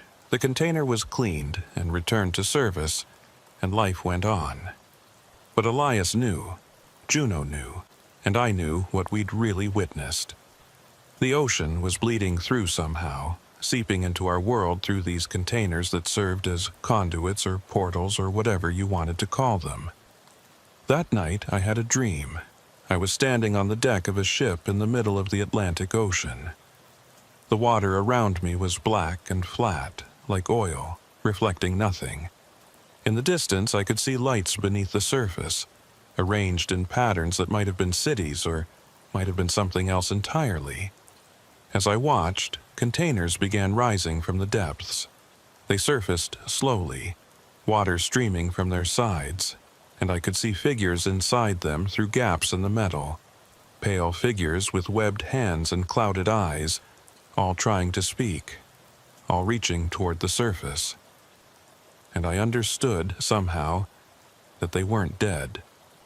They were waiting. I woke up drenched in sweat with the smell of salt water in my nostrils. It was just a dream, I told myself. But when I checked my phone, I had a message from Elias sent at 3 a.m. I dreamed about them. The ones in the water, did you? And below that, a message from Juno with the same basic content. Whatever was happening at our port, it was reaching beyond the physical manifestations now. It was getting into our heads, our dreams, pulling us deeper into something we barely understood. And the worst part was, I didn't know how to make it stop, or even if it could be stopped. All I knew was that every night at 2:15 a.m. something happened in D section, and we would be there to witness it, to document it, to try to understand it, because someone had to. Someone had to bear witness to the impossible, even if no one would ever believe us.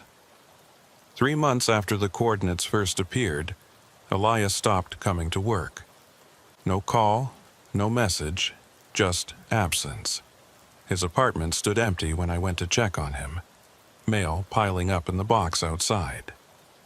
His car was gone from its usual spot, but no one had seen him leave.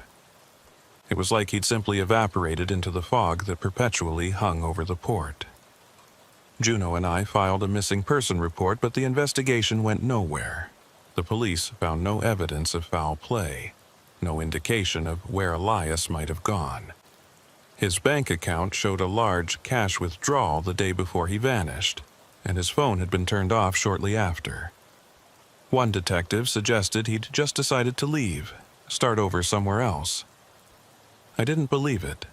I searched his office after he'd been missing for 2 weeks. The charts and research papers were gone, cleared out methodically.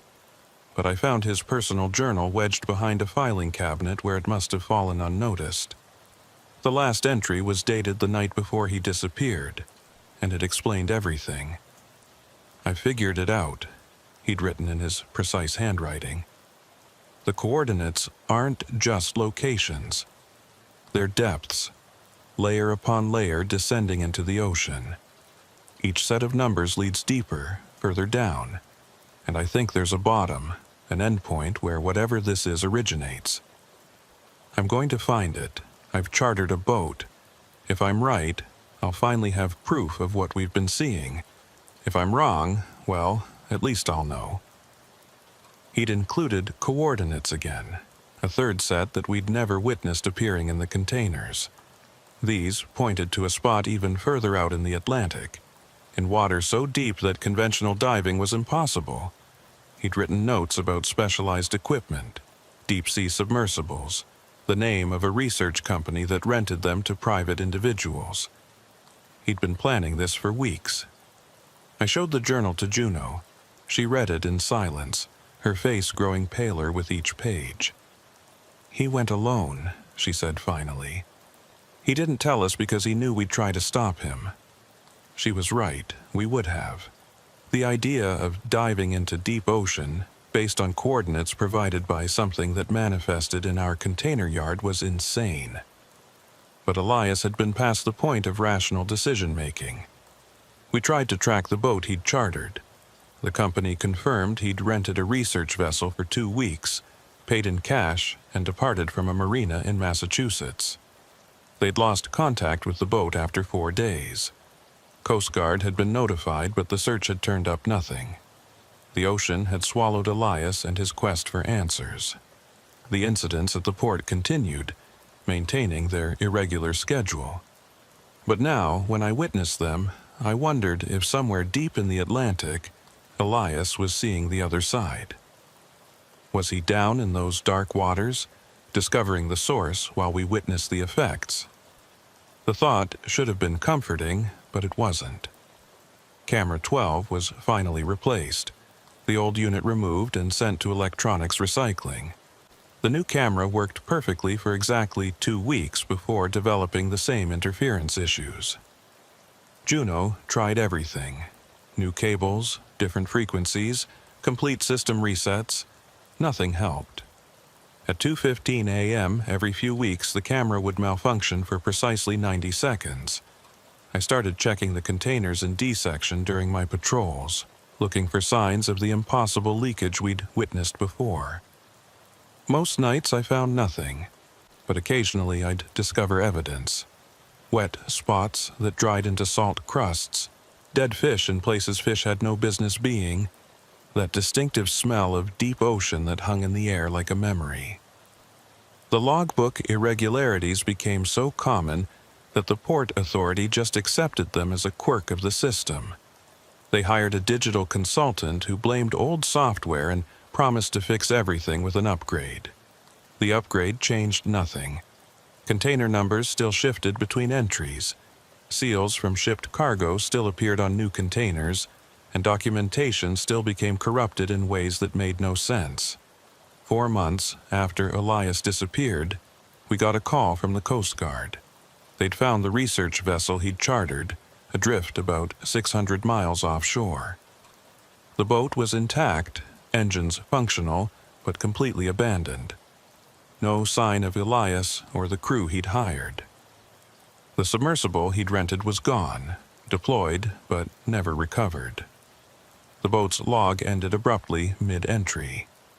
Elias had written, "Descending to coordinates, depth approaching 3,000 meters. Sonar shows structure ahead. It's massive. It's..." and nothing more. The rest of the page was blank except for a water stain that had made the paper buckle and warp. Analysis of the stain showed it was salt water, but with properties they couldn't quite explain. Mineral content that didn't match any known ocean composition. I attended the memorial service they held for Elias. His family was there, confused and grieving, asking questions I couldn't answer. How could I tell them he'd disappeared investigating an impossible phenomenon? That he'd gone looking for the source of something that manifested in our container yard and connected to depths of ocean that humans rarely explored? It would sound like the ramblings of someone who'd lost touch with reality. Juno took it hard. She started requesting day shifts, avoiding the night watch when the incidents occurred. I didn't blame her. I'd requested the same if I could have afforded to, but I felt an obligation now, to Elias and to whatever truth he'd been seeking. Someone had to keep watching, keep documenting. Someone had to bear witness. The dreams continued, worse now without Elias around to share them. I'd dream of being underwater, pressure crushing me from all sides, descending toward lights that formed patterns I couldn't comprehend. Sometimes I'd see Elias in these dreams, his skin gone gray and slick, his eyes filmed over, trying to speak through a ruined throat. He'd point downward, always downward, toward depths I couldn't fathom. One night, 6 months after his disappearance, something different happened. It was 2:15 a.m. and I was in D section as usual, camera 12 having just gone dark on schedule. I'd positioned myself near the container that had shown the most frequent anomalies, a unit designated TCLU 4427389 that I'd come to think of as ground zero for the phenomenon. The air pressure shifted as it always did, and the temperature dropped. But this time, instead of a container door opening, I heard my name. Whispered, distant, but unmistakable. Hard Acre. It was Elias's voice. Or something that sounded like Elias's voice filtered through water and distance. I spun around but saw no one. The fog pressed in close, reducing visibility to almost nothing. Then I heard it again, coming from the direction of the container. Hardacre, I found it. The voice was wrong, each word spoken with unnatural pauses between, like the speaker had forgotten how human speech worked. The source, standing now. They're not dead. Never were. Different. Changed. I approached the container slowly, my flashlight beam cutting through the fog. The door was closed, seal intact, but I could hear something from inside, a sound like breathing, like the rise and fall of massive lungs.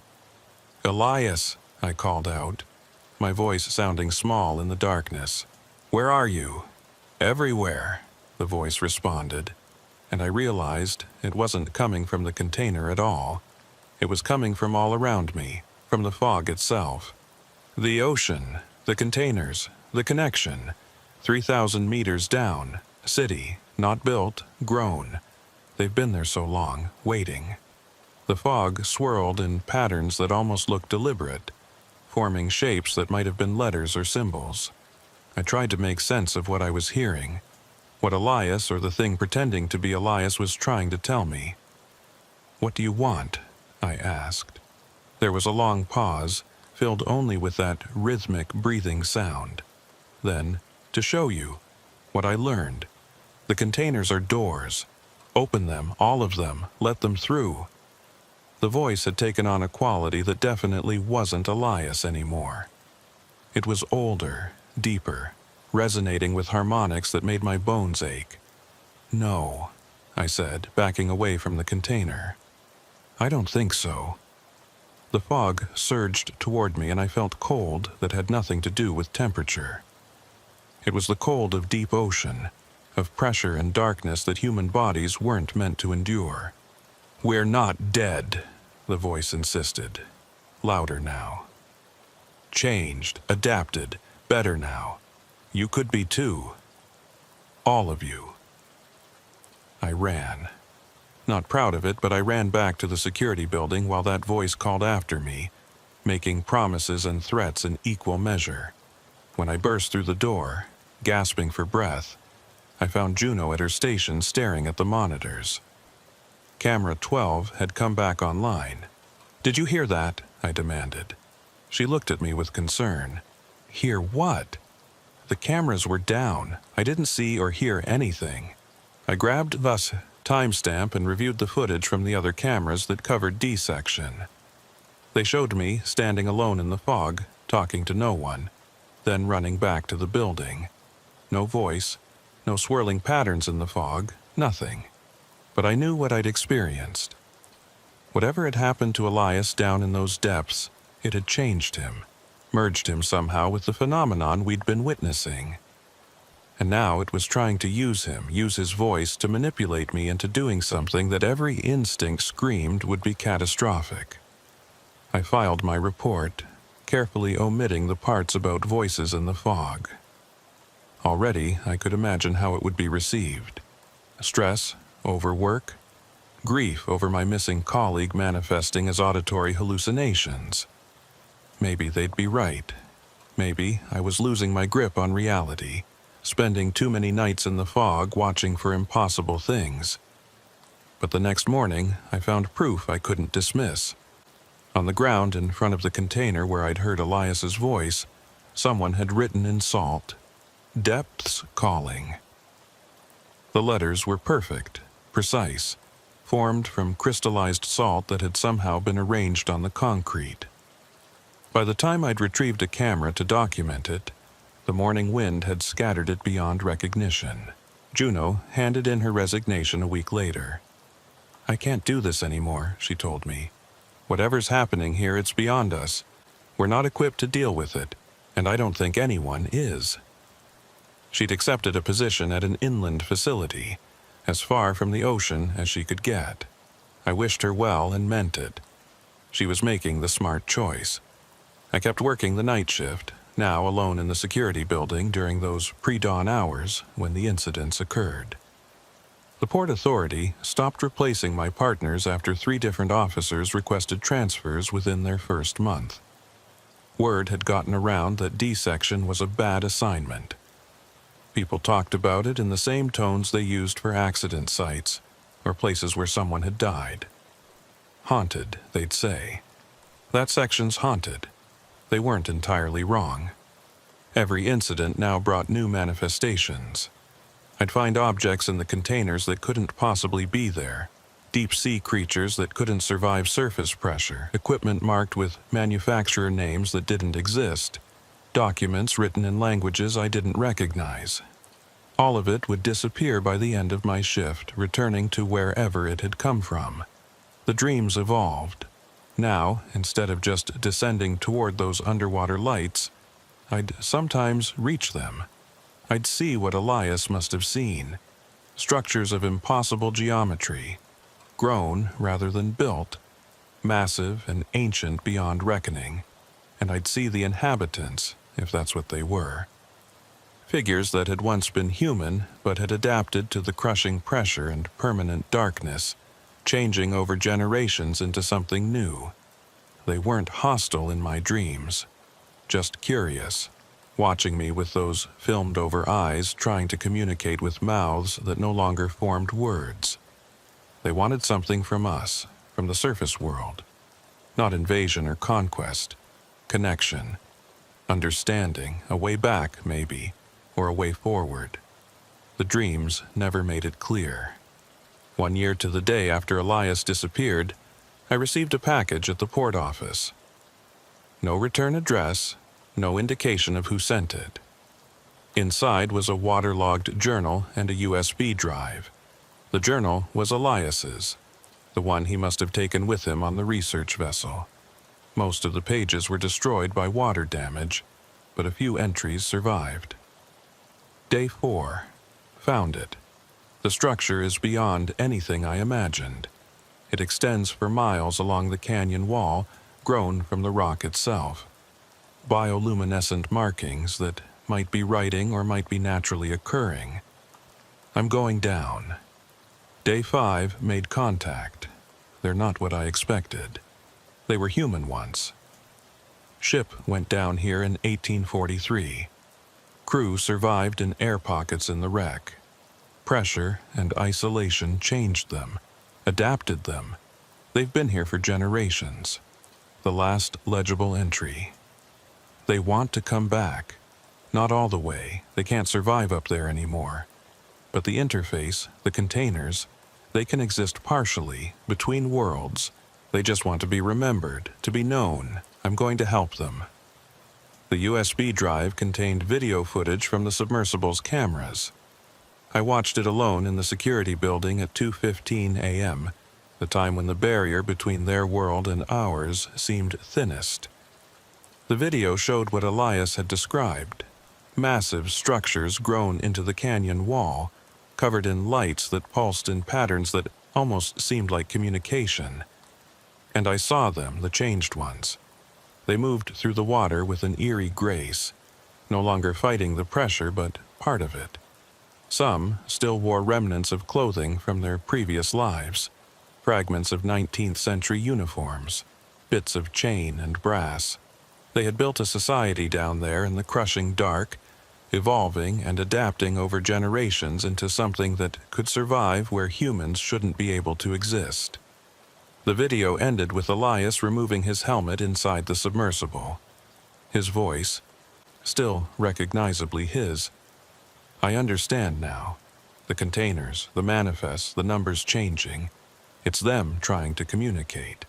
They've been trying for decades, leaving traces trying to make us notice. They just want to be acknowledged, to be known. I'm going to stay. Someone has to be the bridge. The screen went dark, and I sat there in the silence of the watchroom, trying to process what I'd seen. Elias hadn't died. He'd chosen to stay, to join them, to become part of whatever they were building in the deep. And the manifestations we'd been witnessing weren't hauntings or invasions.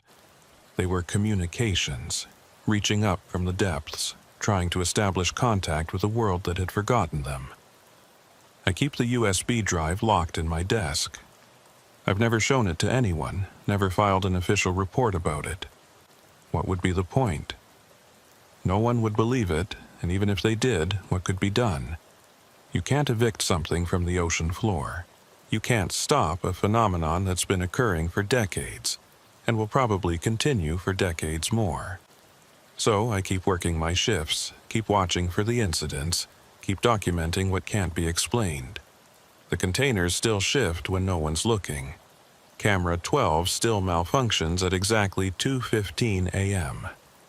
And sometimes, when the fog is especially thick, I hear Elias's voice carried on the wind, telling me about the wonders he's discovered in the depths. I don't answer anymore. I just listen and watch and wait.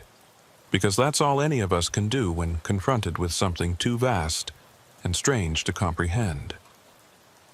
We bear witness. We preserve the memory.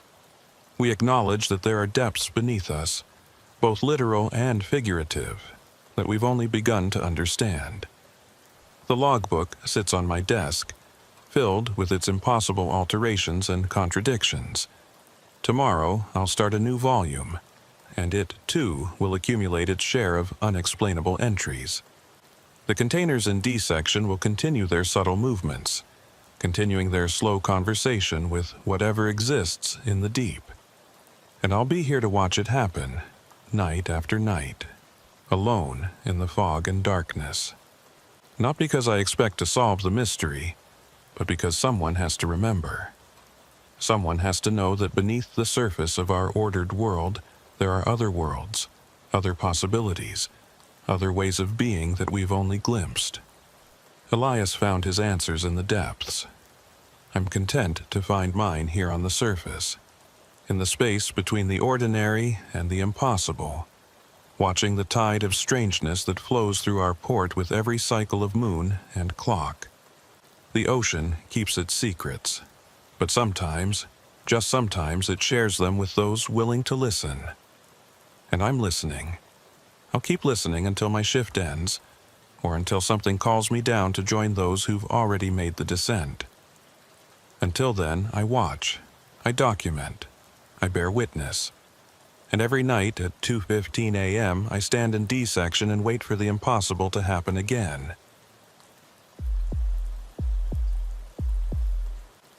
My name is Soren Delacroix, and I've worked port police in this harbor for 8 years.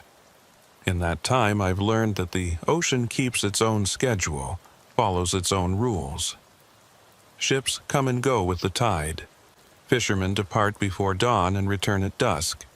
And everything has a rhythm you can set your watch by. So when something breaks that rhythm, you notice. It was a Tuesday morning in late October when the fishing vessel appeared. I was finishing up my night shift, standing on the main dock, watching the sun break over the eastern horizon. The air was cold enough to make my breath visible, and the water had that slate-gray color it gets right before winter sets in. Gulls were already circling overhead, their cries cutting through the early morning quiet. Isla Corbin was with me, our harbor medic doing her routine check of the first aid stations along the pier. She was a compact woman with gray-streaked hair pulled back in a tight bun, someone who'd seen enough maritime injuries over the years that nothing much fazed her anymore. We were talking about the weather forecast when we both noticed it at the same time. The boat was a commercial fishing vessel, maybe 40 feet long, coming in from the northeast without running lights. That alone was strange enough to make me pay attention. Every vessel in these waters knew the regulations about navigation lights, especially in the pre-dawn darkness.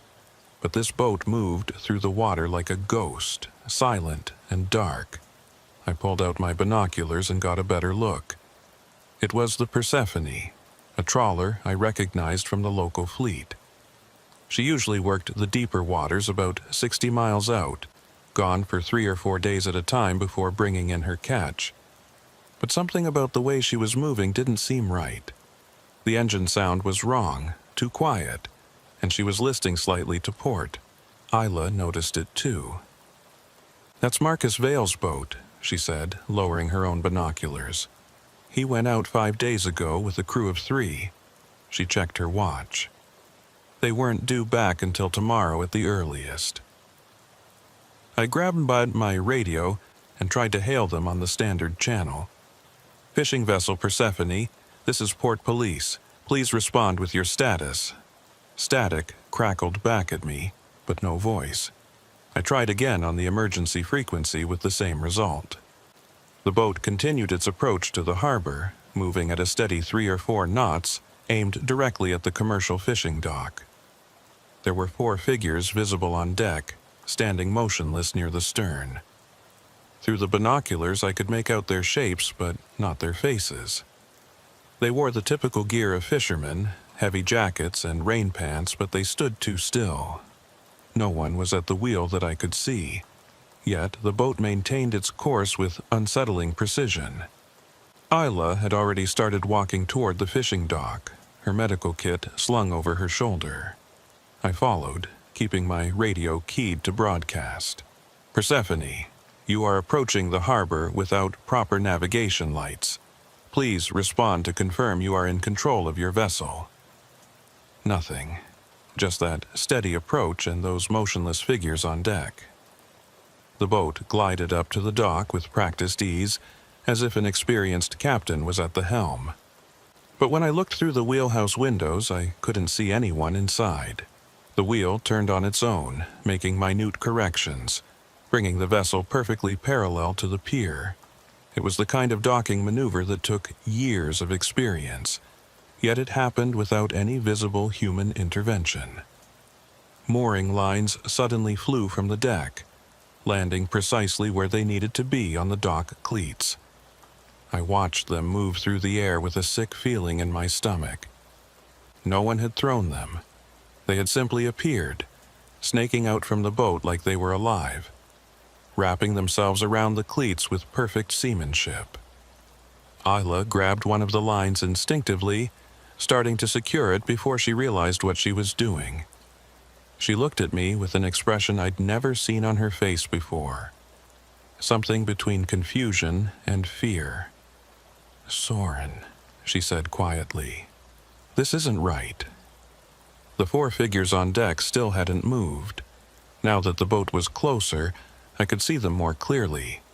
They were definitely human, definitely members of the crew. I recognized Marcus Vale's distinctive orange jacket, saw the other 3 men I knew worked his boat regularly. But they stood with their backs to us, facing out toward the open ocean, completely motionless. I stepped onto the Persephone's deck, my hand resting on my sidearm out of habit more than any real sense of threat. The boat rocked slightly under my weight, but the 4 men didn't react. "Marcus?" I called out.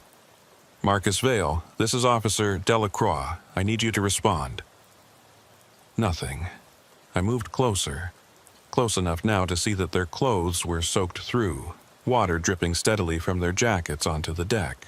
Their hair was plastered to their heads, and small pools were forming around their boots. It looked like they'd been standing in the rain for hours, except it hadn't rained in 3 days. I reached out and touched Marcus's shoulder. His jacket was ice cold and dripping wet. He didn't turn, didn't acknowledge my presence in any way. I walked around to face him, and what I saw made me take an involuntary step back. His eyes were open but unfocused, staring at something I couldn't see. His skin had a grayish tinge to it, and his lips were slightly blue, like someone suffering from hypothermia.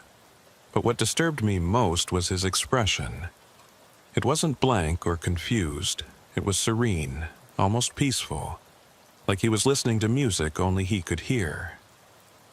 Isla had climbed aboard behind me and was checking the other crew members.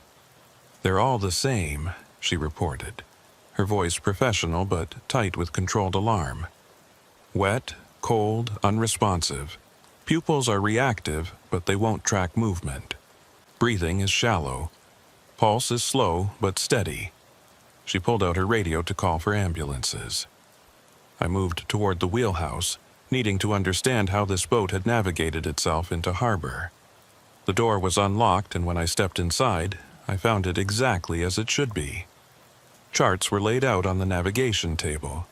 The GPS showed their last recorded position from yesterday afternoon, and the radio was set to the correct frequency.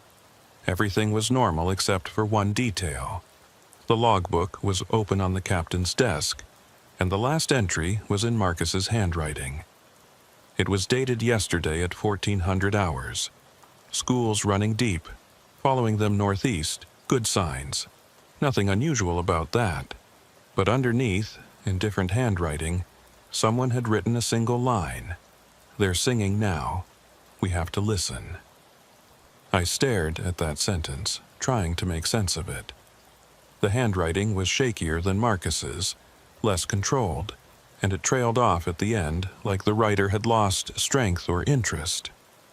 I checked the log for earlier entries but found nothing that explained it. Just routine notations about catch rates and weather conditions. The sound of sirens announced the arrival of the ambulances Isla had called. I went back on deck to find her trying unsuccessfully to get responses from the crew. They stood in their positions like statues, water still dripping from their clothes, staring at the horizon with those serene expressions. Paramedics came aboard and started their assessments. They confirmed what Isla had found. All 4 men were alive, breathing, with heartbeats and blood pressure in acceptable ranges. But they showed no response to stimuli, no reaction to questions or physical contact. One of the paramedics described it as being like a catatonic state, except the men's eyes were open and tracking light. As they loaded Marcus onto a stretcher, I noticed something that made my skin crawl. His lips were moving, forming words without sound. I leaned in close and could just barely hear a whisper, so faint it was almost imaginary. He was counting. 7, 8, 9, 10, 11, over and over in a rhythmic pattern that matched the gentle rocking of the boat. All 4 men were doing it, each one counting in that same whisper, their lips moving in perfect synchronization. The paramedics didn't seem to notice, too focused on vital signs and medical protocols, but I heard it, and from the look on Isla's face, so did she. They took the crew to the hospital, and I remained on the Persephone to conduct a proper investigation. The boat needed to be searched, documented, and secured. Marek Dolan arrived around 7, our cargo foreman who also handled inspections of fishing vessels. He was a broad-shouldered man with a perpetual sunburn and hands scarred from decades of working with nets and lines. "Heard you had some excitement this morning," he said, climbing aboard. "What's the story with Marcus and his crew?" I filled him in on what we'd found, watching his expression grow more troubled as I talked. He'd known Marcus for 20 years, sailed with him in the old days before taking the foreman job. We started in the hold where the catch would be stored. Marek opened the hatch and we both looked down into the fish hold. It was empty, completely empty. Not just lacking fish, but lacking everything. The ice that should have been there was gone. The storage bins were absent. Even the smell that usually permeated fishing boats was missing. It was just a clean, empty space that looked like it had been pressure washed down to bare metal. "That's not possible," Marek said, his voice echoing in the hold. I inspected this boat before they left. It was fully loaded with ice and supplies. There should be tons of equipment down here even if they didn't catch anything. He climbed down the ladder into the hold and I followed. Our boots echoed on the metal floor as we explored the space. There was absolutely nothing, no sign that this hold had ever been used for fishing. The walls were clean, no scales or blood or any of the residue that accumulates in a working vessel. It looked sterile, almost surgical in its cleanliness. Marek ran his hand along the wall and it came away wet. Not damp, but wet, like the metal was sweating. He rubbed his fingers together, testing the consistency. "Salt water," he said. "But there's no leak I can see. No bilge water, no cracks in the hull. Just this moisture." We climbed back up to the deck and continued our search. The crew quarters were similarly strange. 4 bunks, all made up neatly, all soaked through like someone had poured water over them. Personal effects were arranged with unnatural precision, everything at perfect right angles. Photographs in waterproof frames showed the crew in happier times, but the glass on each frame was fogged with condensation from the inside. The galley had food in the refrigerator, all of it still fresh and properly stored. Coffee cups sat in the sink, half filled with cold coffee. A pot on the stove contained what looked like the remains of stew, congealed and cold but not moldy. Everything suggested the crew had simply stopped their normal activities mid-action and walked out on deck. I found Marcus's personal cabin last. It was larger than the crew quarters, with a small desk and a bookshelf filled with navigation manuals and paperbacks. His laptop was open on the desk, still powered on somehow, despite being there for days. The screen showed a document, what looked like a personal journal entry. October 18th. Been following the schools for 2 days now. They're moving in patterns I've never seen before, almost like they're being herded by something larger. The men are uneasy, but the catch potential is too good to ignore. Going deeper than usual, but the sonar shows promising returns. October 19th. Found them. Massive school, bigger than anything in 40 years of fishing. But something's wrong. The sonar readings don't make sense. Depths are wrong, shapes are wrong, and there's a sound under the water. You can hear it through the hull, like singing, low and constant. The crew keeps stopping to listen to it. October 20th. We pulled up the nets this morning, nothing. Empty, despite the sonar showing thousands of fish. But the nets were heavy, felt like we'd caught something. When we brought them up, they were full of water, not seawater though, something else. Thick and cold, and it glowed faintly in the darkness. We dumped it back, but I swear some of it stayed on the deck, spreading. The singing is louder now. I can hear it even with the engines running. The entry ended there. I scrolled down, but the rest of the document was blank except for one line at the bottom, written in a larger font. We understand now. Marek had been reading over my shoulder. What the hell does that mean? He asked. I shook my head, having no answer. The laptop suddenly went dark, battery finally dying after days of operation. We stood in the small cabin, listening to the boat creak and settle against the dock. That's when I heard it. Faint and distant, but definitely there. A sound coming from somewhere deep in the boat, below the waterline. It was rhythmic and low, almost like a heartbeat, but not quite. More like breathing, the slow inhalation and exhalation of something massive. Marek heard it too. You check the bilge? He asked. I shook my head. We'd been so focused on the living spaces and hold that we'd skipped the mechanical areas. We made our way to the engine room, following the sound as it grew gradually louder. The engine room was as clean as everything else, which was wrong in itself. Marine engines leaked oil and coolant, left stains and residue. But this space was pristine, almost antiseptic. And it was cold, far colder than it should be. Our breath came out in white puffs as we descended the ladder. The breathing sound was clearer now, definitely coming from the bilge area at the bottom of the boat. Marek grabbed a flashlight and shined it down into the space where water usually collected. There was water there, but it wasn't normal bilge water. It was crystal clear and absolutely still, not sloshing with the boat's movement. And it was deep, far deeper than the bilge should allow. I knelt down and reached toward the water, stopping just before my fingers touched the surface. Something about it made every instinct scream not to make contact.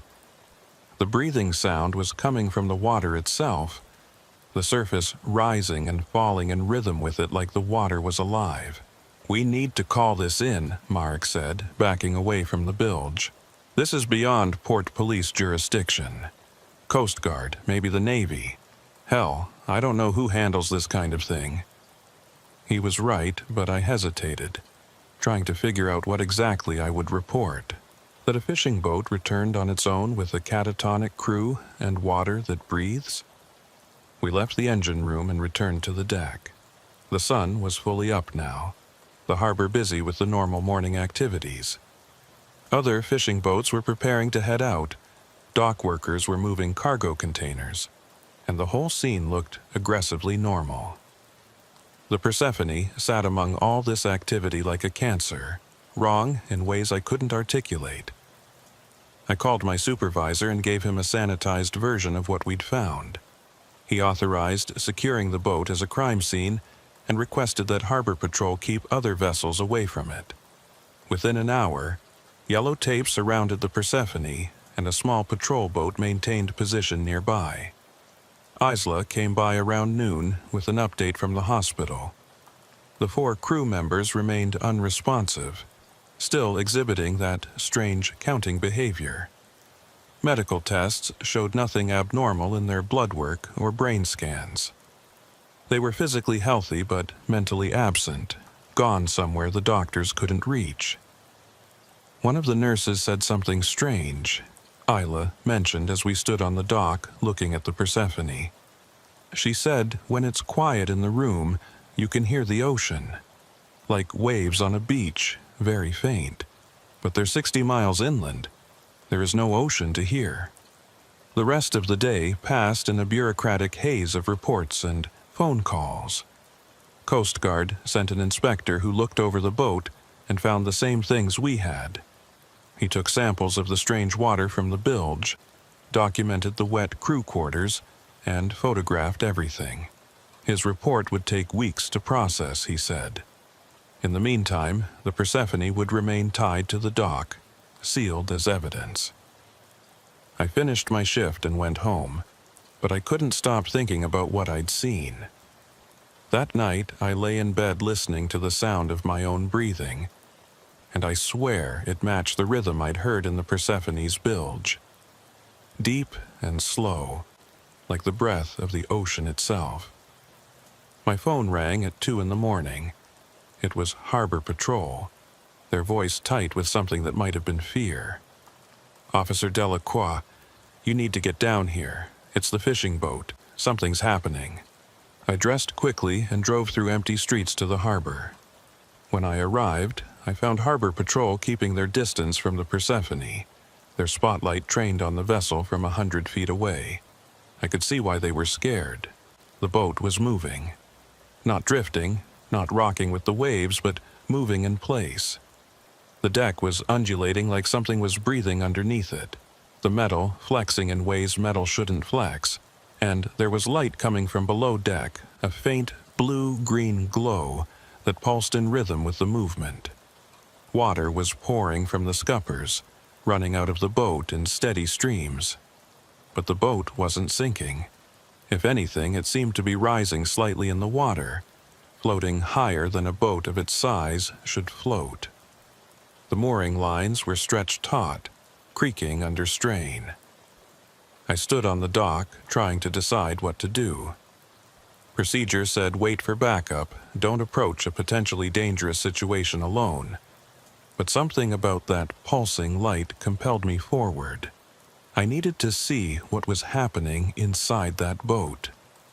I boarded the Persephone for the second time that day, my flashlight adding to the eerie glow coming from below deck. The movement was more pronounced now that I was on board, the deck rising and falling in that breathing rhythm.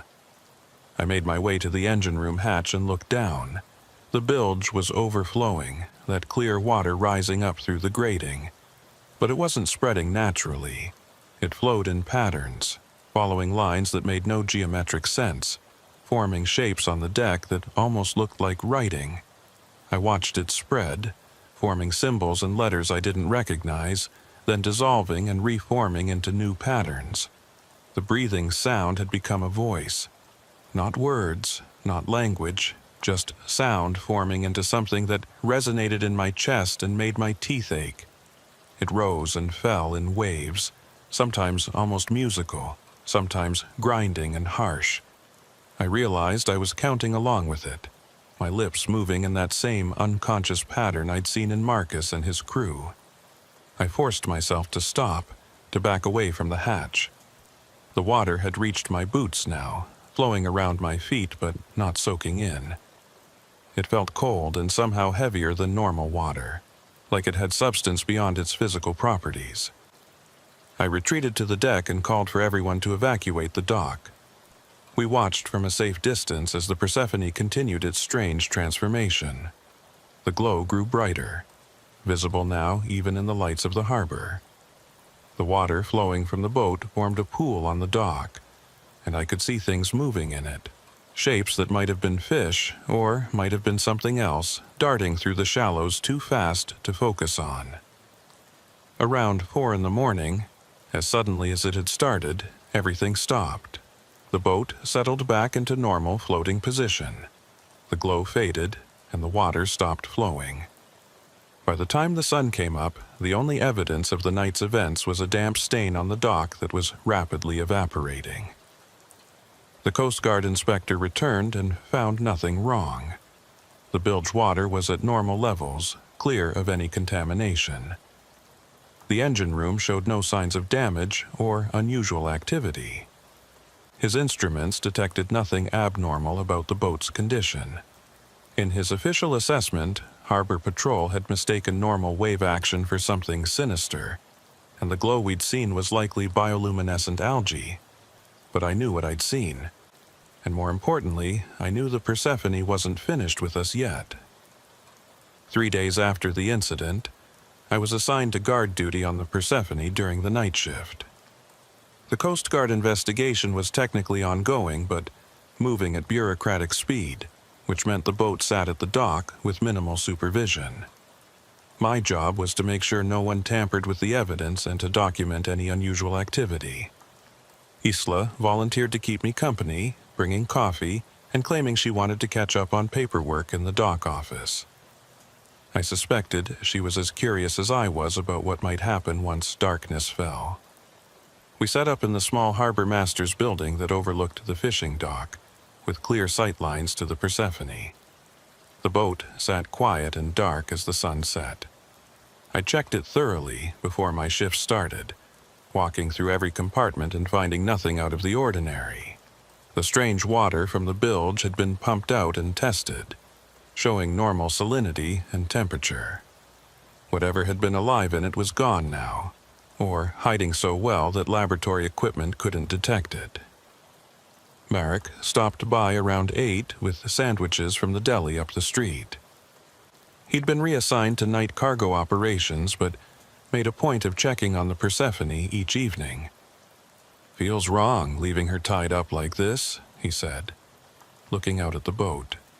Marcus kept that vessel in perfect condition, seeing her just sitting there, abandoned. We ate in companionable silence, 3 people trying not to talk about what we'd all witnessed. The harbor was quieter at night, just the sound of water against pilings and the occasional cry of a gull settling in for the evening. Security lights cast pools of yellow illumination across the docks, creating deep shadows between them. Around 10, Isla's radio picked up chatter from the hospital. One of the nurses was calling about Marcus and his crew. The 4 men had suddenly become agitated, all at the same time, straining against their restraints and making sounds for the first time since they'd been admitted. Not words, just that low, rhythmic noise that sounded like the ocean. "They're all doing it together," the nurse reported. "Perfect synchronization like they rehearsed it. And doctor, I know this sounds crazy, but the water in their IV bags is moving wrong, like it's flowing uphill." Isla grabbed her medical kit immediately. "I'm heading to the hospital," she said. "Call me if anything happens here." She left, and Marek decided to go with her, leaving me alone in the office with a clear view of the Persephone and a growing sense of unease. The boat looked different in the darkness. The security lights didn't reach it well, leaving most of the vessel in shadow. I could see the outline of the wheelhouse, the rigging silhouetted against the slightly lighter sky, but details were lost in the gloom. I kept my flashlight ready and my radio volume turned up. At 11:47, I saw the first footprint. I'd been watching the boat continuously but must have glanced away for a moment to check my phone. When I looked back, there was a wet footprint on the dock between the Persephone and the harbor master's office. Just one, perfectly formed, about 2 feet from the boat. I grabbed my flashlight and went outside, approaching the footprint carefully. It was barefoot, human-sized, and absolutely soaked. Water was still pooling in the heel impression, fresh enough that it hadn't started evaporating yet. I looked around for other prints but saw none, just this single mark on the concrete. The Persephone sat quietly at the dock. No movement, no sound. I climbed aboard and did a quick sweep with my flashlight. Every compartment was empty and unchanged from my earlier inspection. The deck was dry except for normal condensation from the night air. No one was aboard. No explanation for that footprint. When I returned to the dock, there was a second print. It was 3 feet further from the boat, heading toward the office. I stared at it, trying to make sense of what I was seeing. The prints had appeared while I was on the boat, yet I'd heard nothing, seen nothing, and they were still wet, water actively seeping from them onto the concrete. I keyed my radio. "Harbor Patrol, this is Delacroix at the fishing dock. I need another unit over here now." While I waited for response, a third print appeared. I saw this one form, the water simply manifesting on the concrete in the shape of a foot, like something invisible was walking toward me and leaving these wet traces behind. 4 prints. 5. 6. They were heading directly for the harbor master's office in a steady, purposeful line. I backed away, my hand on my weapon, even though I knew it would be useless against whatever was making these prints.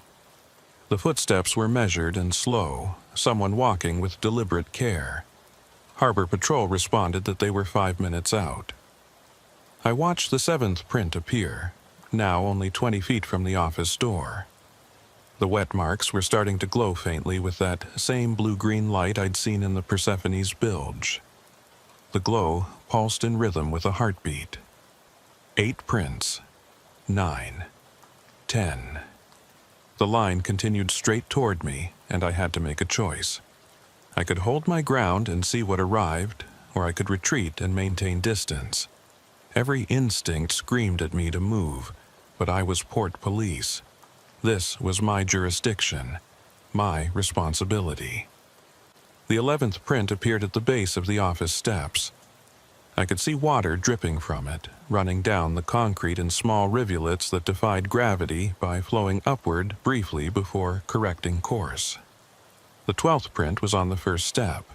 Whatever was making them was coming inside. I backed into the office and closed the door, knowing it was futile but needing the psychological barrier. Through the window, I watched the 13th print appear on the second step, the 14th on the top step. Then, nothing. The footprints stopped at the threshold, the wet impression of toes pointing at the door, like someone standing there waiting to be invited in.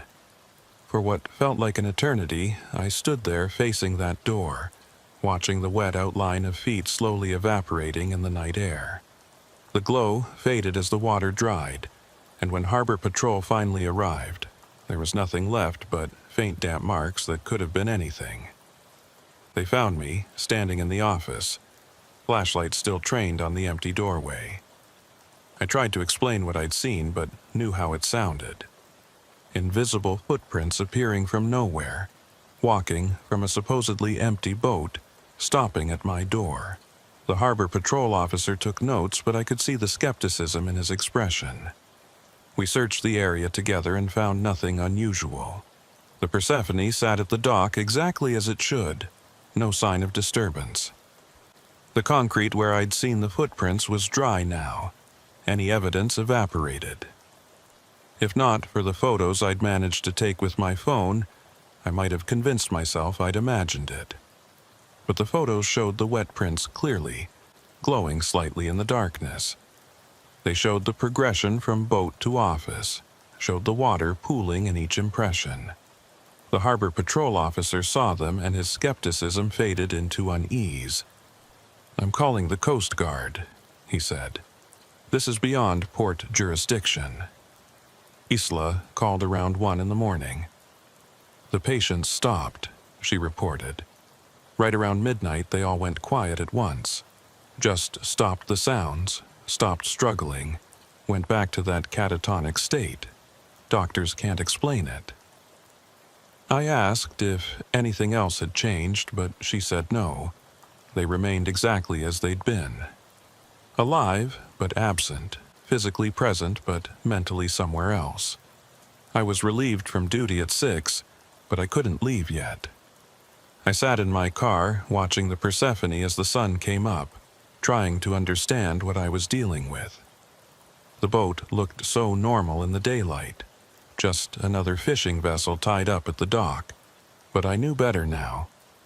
Something had come off that boat last night, something that left wet footprints and glowed with inner light. Marek found me there around 7. He had coffee and looked like he hadn't slept either. "Isla told me what happened," he said, handing me the cup. "The footprints. You got photos?" I showed him and watched his face go pale. "We need to get that boat out of this harbor," he said quietly, "before something worse happens." But the Coast Guard wasn't ready to move it yet. Their investigation was ongoing. Samples were being analyzed. Reports were being filed. The Persephone would remain at the dock for at least another week, possibly longer. All we could do was watch it and document whatever happened next. I went home and tried to sleep, but every time I closed my eyes, I saw those footprints forming on the concrete. I dreamed of something rising from deep water, something that had been human once but had changed in ways that made it unrecognizable. It walked across the ocean floor, leaving those same wet tracks, heading toward shore with patient inevitability. When I returned to duty the next night, I found Isla and Marek already at the dock. Neither was scheduled to be there, but both had come anyway. "We're not letting you do this alone," Isla said simply. Marek had brought additional lights and cameras, determined to capture whatever might happen. We set up a more thorough surveillance system with cameras covering every angle of the Persephone and the surrounding dock. Marek positioned motion sensors that would alert us to any movement.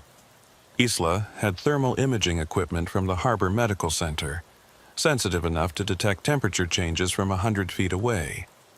The boat sat quietly through the early part of the night. We took turns monitoring the equipment while the others tried to rest in the office. Around 11, Marek's motion sensors started pinging. Something was moving on the Persephone's deck. We checked the camera feeds and saw them. Figures, 4 of them, standing on the deck in positions identical to where Marcus and his crew had been when the boat first arrived. They were wet, water streaming from their clothes, and they stood perfectly still facing the ocean. But when we zoomed in, we could see their faces clearly. They were Marcus and his crew, or they looked exactly like Marcus and his crew, down to the clothes they'd been wearing. But these figures couldn't be them because the real crew was still at the hospital, still catatonic. These were something else, copies, or projections, or I didn't know what. Isla grabbed her radio to call it in, but Marek stopped her. "Wait," he said. "Look at the thermal."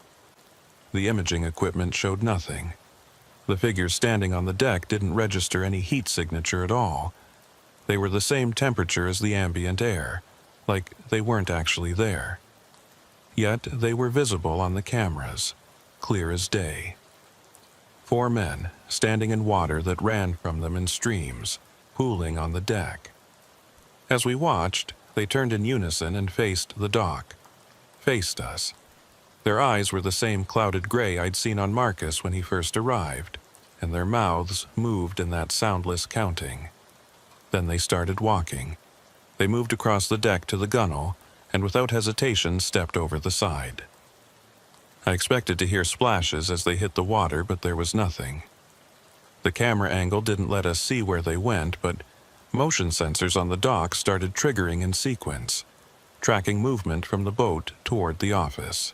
"There, coming here," Isla said, her voice tight with controlled fear. Marek had his phone out, recording everything. I stood by the door, watching the path from the dock, waiting to see if those figures would appear. The motion sensors continued their pattern, getting closer. Wet footprints started forming on the concrete. Not one set like last night, but 4 distinct trails, all heading our direction. They appeared in steady rhythm, step by step, invisible feet leaving visible evidence of their passage. The water glowed with that blue-green light, brighter than before. The thermal imaging showed nothing. The cameras showed wet footprints but no figures creating them. Our eyes showed empty space between the boat and the office, yet the motion sensors insisted something was there. 4 somethings, walking in formation, approaching our position. I locked the door, knowing it was futile. Whatever was coming had already demonstrated it didn't need conventional means of entry. The footprints reached the office and stopped. 4 sets of wet impressions arranged in a semicircle facing the door. Then they vanished, water evaporating in seconds, leaving no trace. But the lights went out. Every light in the office, every screen, every piece of electronic equipment died simultaneously. Emergency backup systems didn't kick in. We were plunged into darkness so complete I couldn't see my hand in front of my face. I heard Isla gasp and Marek curse, then silence. In that silence I heard the ocean. Not the real ocean that lapped at the pilings outside, but a different ocean. Deeper, colder, vaster than anything that should exist in this world. I heard things moving in those depths, huge things with patient intentions. And I heard singing, if you could call it that. The sound I'd read about in Marcus's log, the sound that had drawn them deeper and deeper until they found whatever was waiting there. The lights came back on as suddenly as they'd gone out. We were alone in the office. Everything apparently normal except for the damp patches on the floor where we'd been standing. Our clothes were soaked through like we'd been submerged, and our hair dripped with seawater. But none of us remembered getting wet. Isla checked her watch and made a small sound of confusion. "It's been 40 minutes, she said. "We lost 40 minutes. The last thing I remembered was the lights going out. Now it was nearly 1 in the morning and the time between was just gone, erased from our memory." We checked the camera footage, hoping for some explanation. The recording showed us standing in the office as the footprints approached. The lights went out. For exactly 40 minutes the cameras showed nothing but darkness. Then the lights came back on, and there we were, drenched and confused, exactly as we'd found ourselves. Marek's recording on his phone was the same. 40 minutes of black screen with no audio except that deep ocean sound, distant and all-encompassing. When I listened to it with headphones, I could hear individual voices in the noise. Hundreds of voices, maybe thousands, all counting in rhythm. 7, 8, 9, 10, 11. We left the office together, none of us willing to stay there alone. The Persephone sat at the dock looking entirely normal, no glowing water, no mysterious figures. The night was quiet except for normal harbor sounds. But we were different now. We'd lost time, lost memory, and gained the certain knowledge that something from that boat had reached us. Isla drove us all to the hospital. The nurses recognized her and led us into the ward where Marcus and his crew were kept. We needed to see them, needed to confirm they were still there after seeing those figures on the boat. They were exactly as they'd been, lying in their beds, eyes open but unseeing. But when we entered the room, all 4 of them turned their heads to look at us. They didn't move anything else, just their heads, tracking us as we moved. And their mouths started forming those silent words again, counting in perfect synchronization. One of the monitors started beeping. Marcus's heart rate had changed, not dangerously but noticeably. It had synchronized with his counting, each beat matching a number. The other 3 showed the same pattern. Their hearts were counting, their lips were counting, and in the rhythm I recognized the sound of waves on a shore. We left the hospital as the sun was coming up. None of us spoke on the drive back to the harbor. What could we say? That we'd lost time?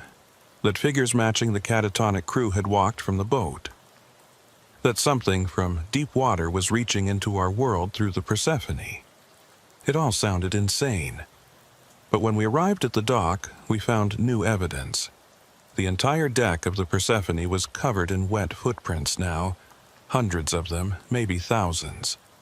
They overlapped and crossed in complex patterns that almost looked like writing or maps. They were still wet despite hours having passed, water refusing to evaporate. And written in that water, in letters 3 feet tall across the deck, "We are coming home." The Coast Guard sealed the Persephone after we reported the writing on the deck. They brought in a specialized team that wore hazmat suits and carried equipment I didn't recognize.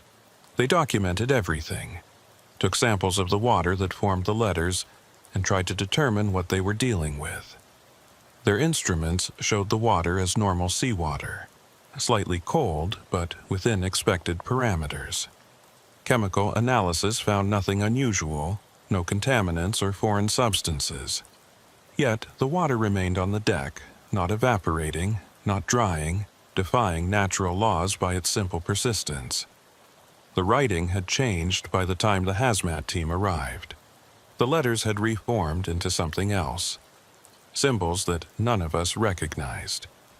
They looked almost like navigational charts, marking depths and distances in a notation that predated modern systems. One of the Coast Guard specialists thought they might be ancient maritime notation, possibly centuries old. I was suspended from duty pending psychological evaluation. Standard procedure after reporting impossible events, my supervisor explained with obvious discomfort. Isla and Marek received the same treatment. We were sent to a department psychiatrist who asked careful questions about stress, sleep deprivation, and possible exposure to toxins. I answered honestly, knowing how it would sound. Yes, I saw wet footprints appear from nothing. Yes, I lost 40 minutes with no memory of what happened. Yes, I believed something from deep water was trying to reach the surface through the Persephone. The psychiatrist made notes and suggested a minimum 2-week leave to recover. But I couldn't leave it alone. On my own time, I started researching maritime history in the area. I wanted to know if anything like this had happened before, if there were precedents for fishing vessels returning with catatonic crews and water that didn't obey physics. What I found was disturbing in its consistency. Every 20 to 30 years for the past century and a half, there had been incidents. Boats returning with confused or absent crews, fishermen reporting strange sounds underwater, areas of ocean where instruments malfunctioned and crews became disoriented. The details varied, but the pattern was unmistakable. Most incidents were written off as accidents, equipment failures, or the hazards of working at sea. But when I plotted them on a chart, they all clustered in the same general area. About 60 miles northeast of the harbor, in a section of ocean that old charts marked with a simple notation, "Troubled waters. Avoid if possible." I showed my research to Ila and Marek. We met at a coffee shop far from the harbor, 3 people on involuntary leave trying to make sense of impossible events. Isla had done her own research into the medical cases, pulling records from old hospital archives with the excuse of studying historical treatment protocols. She'd found them. Fishermen admitted over the decades with the same symptoms Marcus and his crew displayed. Catatonic but alive, heartbeats synchronized to unknown rhythms, counting silently. Most eventually recovered, but none could remember what happened to them. They'd describe going out to fish and then waking up in the hospital with days or weeks missing.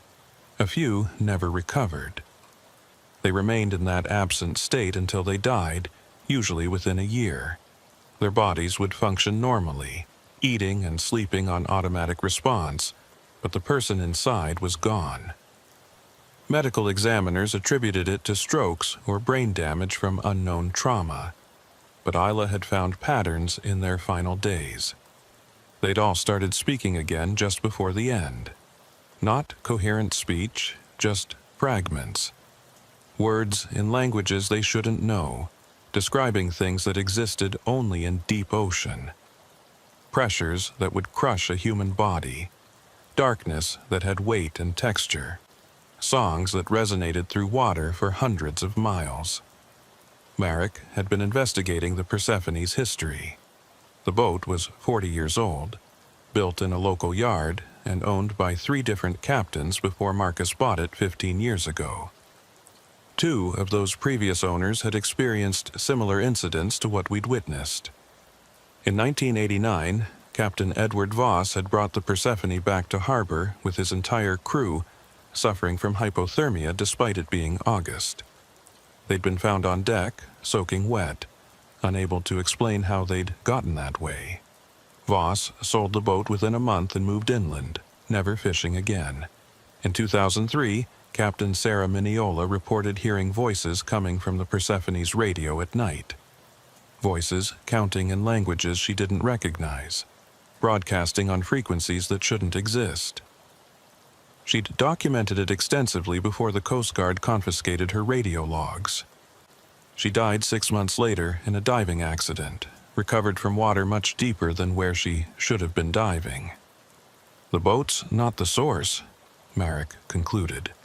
It's a receiver. Something out there is broadcasting and the Persephone picks it up stronger than other vessels. Maybe because of how it's built, maybe because of where it's sailed. But it's connected to whatever's in that patch of ocean. We sat with that knowledge, trying to decide what to do with it. We had no evidence anyone would accept, no way to prove what we'd experienced. The psychiatrist would see any further investigation as obsession, proof we needed more than 2 weeks off. Our careers were probably already damaged beyond repair. That night, I couldn't sleep. I lay in bed listening to the house settle, and I swear I could hear counting. Faint and distant, like it was coming through the walls. 7, 8, 9, 10, 11. I got up and went to the window, looking out at the city lights. My phone rang. It was the hospital, a nurse I didn't recognize. "Officer Delacroix, you're listed as a contact for the fishermen we have in care. There's been a development." I asked what happened, but she insisted I needed to come see for myself. I called Ela and Marek on the drive over. Both had received the same call. Both were already en route. We arrived at the hospital within minutes of each other and were escorted to the ward where Marcus and his crew were kept. The hallway outside their rooms was full of staff, doctors and nurses crowding around monitors and talking in urgent tones. The 4 men were sitting up in their beds, the first significant movement they'd made since being admitted. They were still counting, but now their voices were audible, speaking in that same synchronized rhythm. And they were looking at something. All 4 focused on the same point in empty space as if watching something only they could see. A doctor approached us with a tablet showing brain scans. "They've had a massive increase in neural activity," he explained, "across all areas of the brain simultaneously. It's like they suddenly woke up, except they're not actually conscious. It's more like they're dreaming, but with their eyes open." I looked at Marcus, and our eyes met. For just a moment, I thought I saw recognition there, a flash of the man I'd known. His mouth kept counting, but his eyes held mine, and I had the uncanny feeling he was trying to tell me something. Then all 4 men spoke in unison, their voices blending into one. Not counting this time, but actual words. "The tide is rising. 7 days, they're coming home." The monitors went crazy. Heart rates spiked, blood pressure dropped, oxygen levels fluctuated wildly. Medical staff rushed in with equipment and medications while we were ushered out of the room. Through the window, I watched them work to stabilize the patients, saw Marcus's mouth still moving in that familiar counting pattern, even as they intubated him. We stood in the hallway while organized chaos played out inside. A doctor came out after 20 minutes to tell us they'd stabilized all four, but the prognosis wasn't good. The strain on their systems was immense and unexplainable.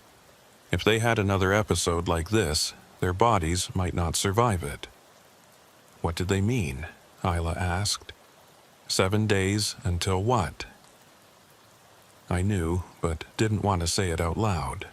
7 days until something emerged from the ocean. Something that had been calling to the Persephone and its crew. Something that considered the surface world home and was finally ready to return. We returned to the harbor despite being officially barred from the premises.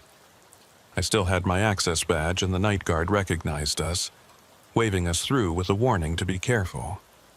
The Persephone sat at the dock, surrounded by barriers and warning signs, officially quarantined by the Coast Guard. The hazmat team had left for the night, but their equipment remained. Sensors and cameras covered every angle, monitoring the boat for changes. I accessed the feed from the harbor master's office computer and saw what they were seeing. The water writing on the deck had changed again, now showing what looked like a calendar or countdown. 7 symbols, the first already faded.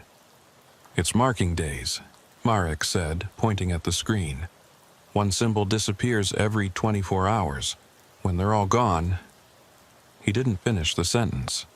When they were all gone, whatever was coming would arrive. Isla pulled up maritime weather data on her phone. "There's a storm forming," she said. "Big one, coming in from the northeast. Unusual for this time of year. They're predicting it'll hit in 7 days." The pieces were connecting in ways I didn't like. A storm from the direction of those troubled waters, arriving exactly when the countdown completed. Marcus and his crew speaking of a rising tide. The writing on the Persephone's deck counting down to something. I remembered the logbook entry about nets full of water instead of fish, water that glowed and spread. I thought about the footprints that walked from the boat, the figures that appeared on deck looking like the crew but registering no heat signature. All of it pointed to the same conclusion. Something was using the water itself as a medium, spreading through it, preparing to manifest. "We need to get that boat out of the harbor," I said. "Tow it back out to sea, sink it if we have to. Whatever's coming, we can't let it arrive here where there are people." But it was after midnight on a Saturday. No one with authority to make that decision would be available until Monday at the earliest. By then, 2 more days would have passed on the countdown. We'd be more than halfway to whatever was coming.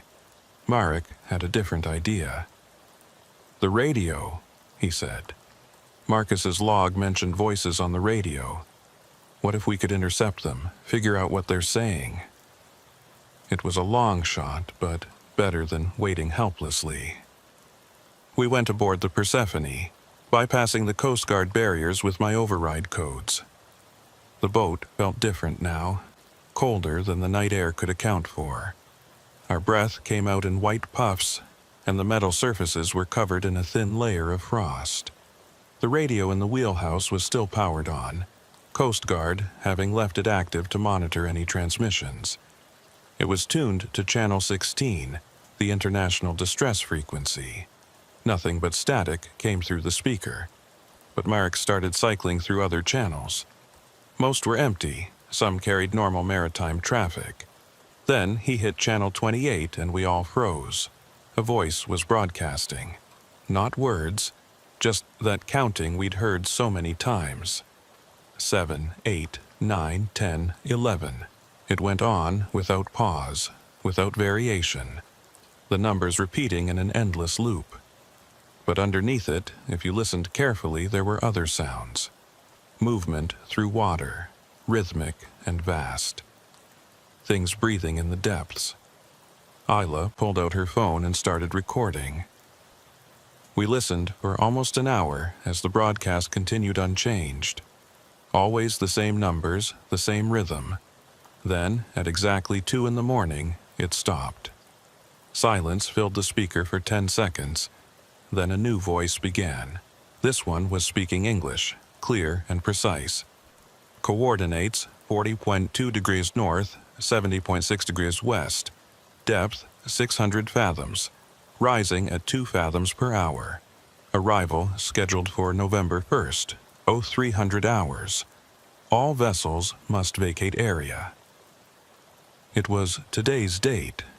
November 1st was 7 days away, and those coordinates put whatever was rising directly between the harbor and that patch of troubled ocean.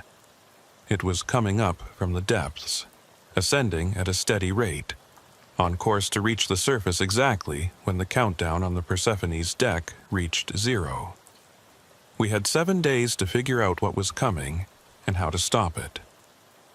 7 days before something that had lived in crushing pressure and absolute darkness reached shallow water. 7 days before it came home to a surface it might not have seen in decades or centuries or longer. The radio went silent again. I tried transmitting on the same channel, asking who was broadcasting and what their intentions were. No response came, just static, empty and waiting. We left the Persephone and returned to the office. I filed an emergency report with the Coast Guard, including the radio transmission and our analysis of what it meant. They acknowledged receipt, but I knew it would get buried in bureaucracy. A report from suspended officers about mysterious radio broadcasts and rising threats from the deep wouldn't be taken seriously. The next morning, I went to see my supervisor against the psychiatrist's orders. I laid out everything we'd learned, showed him the evidence, played him the radio transmission. He listened with growing discomfort, clearly torn between dismissing it as stress-induced delusion and taking the threat seriously. "Even if I believed you," he finally said, "what am I supposed to do? Call the Navy and tell them something's rising from the ocean floor? Evacuate the harbor because of a radio broadcast? I'd lose my job and you'd be committed for psychiatric evaluation." He was right, but that didn't change what was coming. I left his office knowing we were on our own. The authorities wouldn't act without concrete proof, and by the time we had that proof, it would be too late. Isla, Marek, and I spent the next 2 days planning. If the official channels wouldn't help, we'd handle it ourselves. Marek knew boat captains who owed him favors, people who'd help without asking too many questions. Isla had connections at the Marine Research Institute, access to equipment that might be useful. We assembled a motley crew of helpers, people who'd seen enough strange things at sea to believe our story might have merit. A salvage captain who'd once pulled a boat from deep water with every clock aboard stopped at the same time. A marine biologist who'd observed fish behavior that defied explanation. A retired Coast Guard officer who'd investigated too many disappearances in those troubled waters. Our plan was simple if desperate. On the night of November 1st, we'd be at those coordinates with enough equipment to document whatever surfaced. If it was hostile, we'd try to drive it back down. If it was something else, we'd try to communicate. Either way, we'd be there when it arrived. 6 days to go. The symbol on the Persephone's deck continued to fade on schedule. Marcus and his crew remained stable but catatonic, their counting now synchronized with the radio broadcasts we monitored every night at 2 a.m. The storm continued building offshore, growing stronger than meteorologists had predicted. And in the depths, something rose at exactly 2 fathoms per hour, ascending from pressures that would crush steel, heading toward air and light it might not have experienced in generations. We were running out of time to stop it. Day 6. The storm was close enough now that we could see it on the horizon, a dark line of clouds building where sky met ocean. The waves had changed, long swells rolling in from the northeast with a rhythm that felt wrong. Too regular, too precise, like they were being generated by something mechanical rather than wind and tide. I stood on the dock watching the Persephone rock with those swells. 2 symbols remained on its deck, fading slowly. The Coast Guard had given up trying to clean them off after the water reformed itself every time they removed it. Now they just monitored the boat from a distance, documenting but not interfering. Marek had assembled our expedition team, 8 of us total, taking 2 boats out to the coordinates where the broadcasts originated. We'd leave at midnight, time our arrival for 3 in the morning when whatever was rising reached the surface. Isla had loaded one boat with medical equipment and the other with electronics, sonar, underwater cameras, radio gear that could receive on frequencies conventional equipment missed. My supervisor had gotten wind of our plans and tried to stop us. He couldn't officially prevent civilian boats from launching, but he made it clear that if anything went wrong, we were on our own. No Coast Guard backup, no official support, just us and whatever we found in the troubled waters. The hospital called that evening. Marcus and his crew had become agitated again, fighting restraints, counting loud enough to be heard throughout the ward. The doctors wanted to sedate them, but something about their vital signs made them hesitate. The men's bodies were changing, adapting to something. Their lung capacity had increased, their blood oxygen levels were abnormally high, and their core temperatures had dropped to levels that should have been fatal, but somehow weren't. "They're preparing," Isla said when she relayed the news. "Their bodies are getting ready for something. Like they know what's coming and they're adapting to meet it."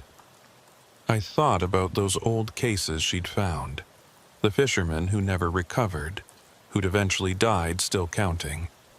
Maybe they hadn't died. Maybe they'd transformed, changed into something that could survive where humans couldn't. And maybe that's what Marcus and his crew were becoming. The retired Coast Guard officer, a man named Heller, who'd agreed to join our expedition, brought charts to our final planning meeting. He'd marked every disappearance, every strange incident in the troubled waters going back 50 years. "There's a pattern," he said, spreading the charts across the table. "Every time it happens, there's a storm, and every storm is exactly 7 days from something else." He showed us the progression. 7 days before a storm, fishermen would report unusual catches. 7 days before that, instruments would start malfunctioning in the area. 7 days before that, strange sounds would be heard underwater. The cycle repeated every few years, but we'd never noticed because each event was documented separately, never connected. "It's a schedule," Heller continued. "Whatever lives down there operates on a timeline we barely understand. It sends signals, changes the water, prepares the way, and every so often it rises close enough to the surface that we notice. But it's always been down there, always active, always following this pattern." Marek pulled up sonar data from research vessels that had passed through the area. Deep scans showed something massive on the ocean floor, something that registered as metallic but with organic properties.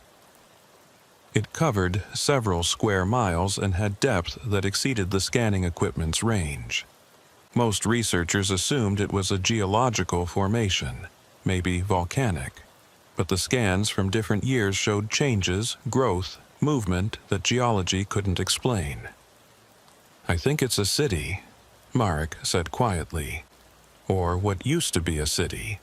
Something that sank a long time ago and adapted to the depths. Whatever lived there didn't die, it changed, and now it wants to come back." The idea should have been ridiculous, but after everything we'd seen, it made terrible sense. The footprints walking from the Persephone, the figures that looked like Marcus's crew but weren't, they were scouts, projections sent ahead to test the surface to see if return was possible. And the countdown meant the main event was about to happen. We loaded the boats as the sun set on November 1st. Medical supplies, documentation equipment, emergency gear. Isla had brought samples of the water from the Persephone, thinking maybe we could analyze it, compare it to what we found at the coordinates. Marek loaded flares and emergency beacons in case we needed to call for help. Heller took the helm of the lead boat, a sturdy research vessel he'd borrowed from the Marine Institute. I piloted the second boat, a fishing trawler owned by one of Marek's contacts. Between us, we had enough firepower to handle anything conventional, but I suspected bullets would be useless against what we were facing. We departed at midnight with the storm building behind us. The waves were 8 feet now and rising, making for rough sailing even with experienced crews. The boats rose and fell with the swells, engines straining against the water. Above us, clouds blocked out the stars and the wind carried a smell like ozone mixed with salt and something older, something that had been buried under pressure for longer than our civilization had existed.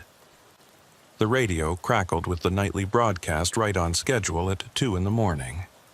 Still counting, still marking rhythm. But now there was urgency to it, the numbers coming faster. 7, 8, 9, 10, 11, racing toward some conclusion. We reached the coordinates at 2:47 a.m., 13 minutes ahead of schedule. Heller's sonar showed the ocean floor 600 fathoms down, exactly as the broadcast had reported. But something was rising from those depths, a massive contact moving upward at steady speed. 2 fathoms per hour it had been climbing. Now it was accelerating. "It knows we're here," Heller said, studying the sonar returns. "It's moving faster, like it's excited or anticipating something."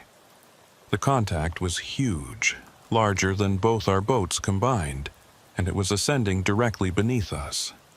Isla had the underwater cameras deployed, high-definition lenses pointed down into the dark water. The screens showed nothing but blackness at first. Then, far below, lights began to appear. Blue-green bioluminescence, the same glow we'd seen in the Persephone. But this was on a massive scale, illuminating something so large the cameras couldn't capture it all at once. It looked like a city, towers and structures covered in living light, grown from the ocean floor in defiance of pressure that should have crushed anything artificial. Buildings, if you could call them that. More like coral formations shaped by intelligence into purposeful architecture. And, moving among them, figures. Hundreds of figures, thousands, all streaming upward following the rising structure. "They're not dead," Isla whispered, watching the screen. "They adapted. Generations of them living down there, building and changing and waiting, and now they're coming home." The sonar showed the main structure still 200 fathoms down, but rising faster now. 4 fathoms per hour. 6, 8. It would breach the surface in less than 30 minutes. The figures moving around it were ascending even faster, swimming through the water with inhuman grace. Marek grabbed the radio and broadcast on all channels. "Any vessels in the area, this is an emergency. Clear the coordinates 41.2 degree north, 70.6 degree west immediately. Repeat, evacuate the area now." He didn't explain why, just kept broadcasting the warning. A few boats responded, commercial fishing vessels working the night shift. They asked what the emergency was, but Marek just repeated the warning. One captain said he'd comply. Another said he was already heading in because his instruments were going crazy. A third didn't respond at all. The storm reached us at 2:58. Rain began falling in sheets, wind pushing waves to 15 feet. Lightning cracked across the sky, illuminating the churning water in brief, stark flashes.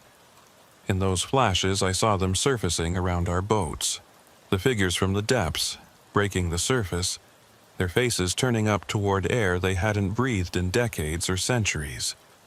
They looked human enough. 2 arms, 2 legs, a head, but wrong in subtle ways that made them alien, skin that was too pale, almost translucent. Eyes that had adapted to darkness, large and reflective. mouths that opened too wide, revealing structures that had evolved for breathing water as easily as air. They didn't attack, just surfaced and watched us, hundreds of them now forming a circle around our vessels. At 3 a.m. exactly, the main structure broke the surface. It rose from the water like an island being born, shedding ocean and waterfalls that caught the lightning and glowed. Architecture that mixed ancient human construction with organic growth, covered in life that had adapted to crushing pressure and permanent darkness. It was beautiful and terrible, defying every law of physics by its simple existence. The structure kept rising, higher and higher, until it stood 40 feet above the waves. And standing on its highest point, looking toward the shore, was a figure I recognized. Marcus Vale, or what Marcus had become. His body had changed, adapted like the others, but his face was unmistakable. He raised his hand, and the counting stopped. All of it, the radio broadcast, the figures in the water, everything went silent. Then he spoke, and his voice carried across the water despite the storm.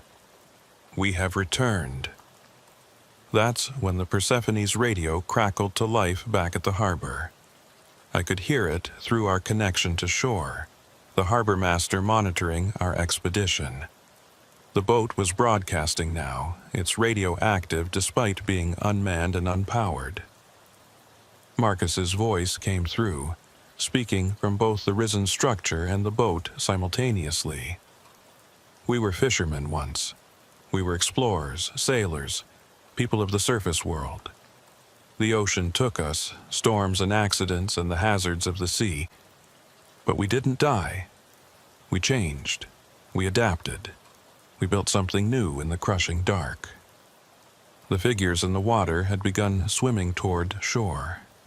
Hundreds of them streaming past our boats. We couldn't stop them, didn't know how to try. They moved with purpose, heading for the harbor, for the Persephone that had been calling them. "We want to come home," Marcus continued, "not to reclaim what we lost, but to bridge what we've become with what we were. The Persephone was our beacon, the last connection to the surface, and now we're strong enough to answer its call. Isla was trying to raise the Coast Guard, but the storm was interfering with communications. Marek had started the engine, preparing to follow the swimming figures back to harbor. Heller stood at his helm with an expression I couldn't read. Decades of maritime experience failing to provide context for what we were witnessing. I grabbed the radio and spoke directly to Marcus. "If you go to shore, they'll fight you. The military, the government, they won't accept what you've become."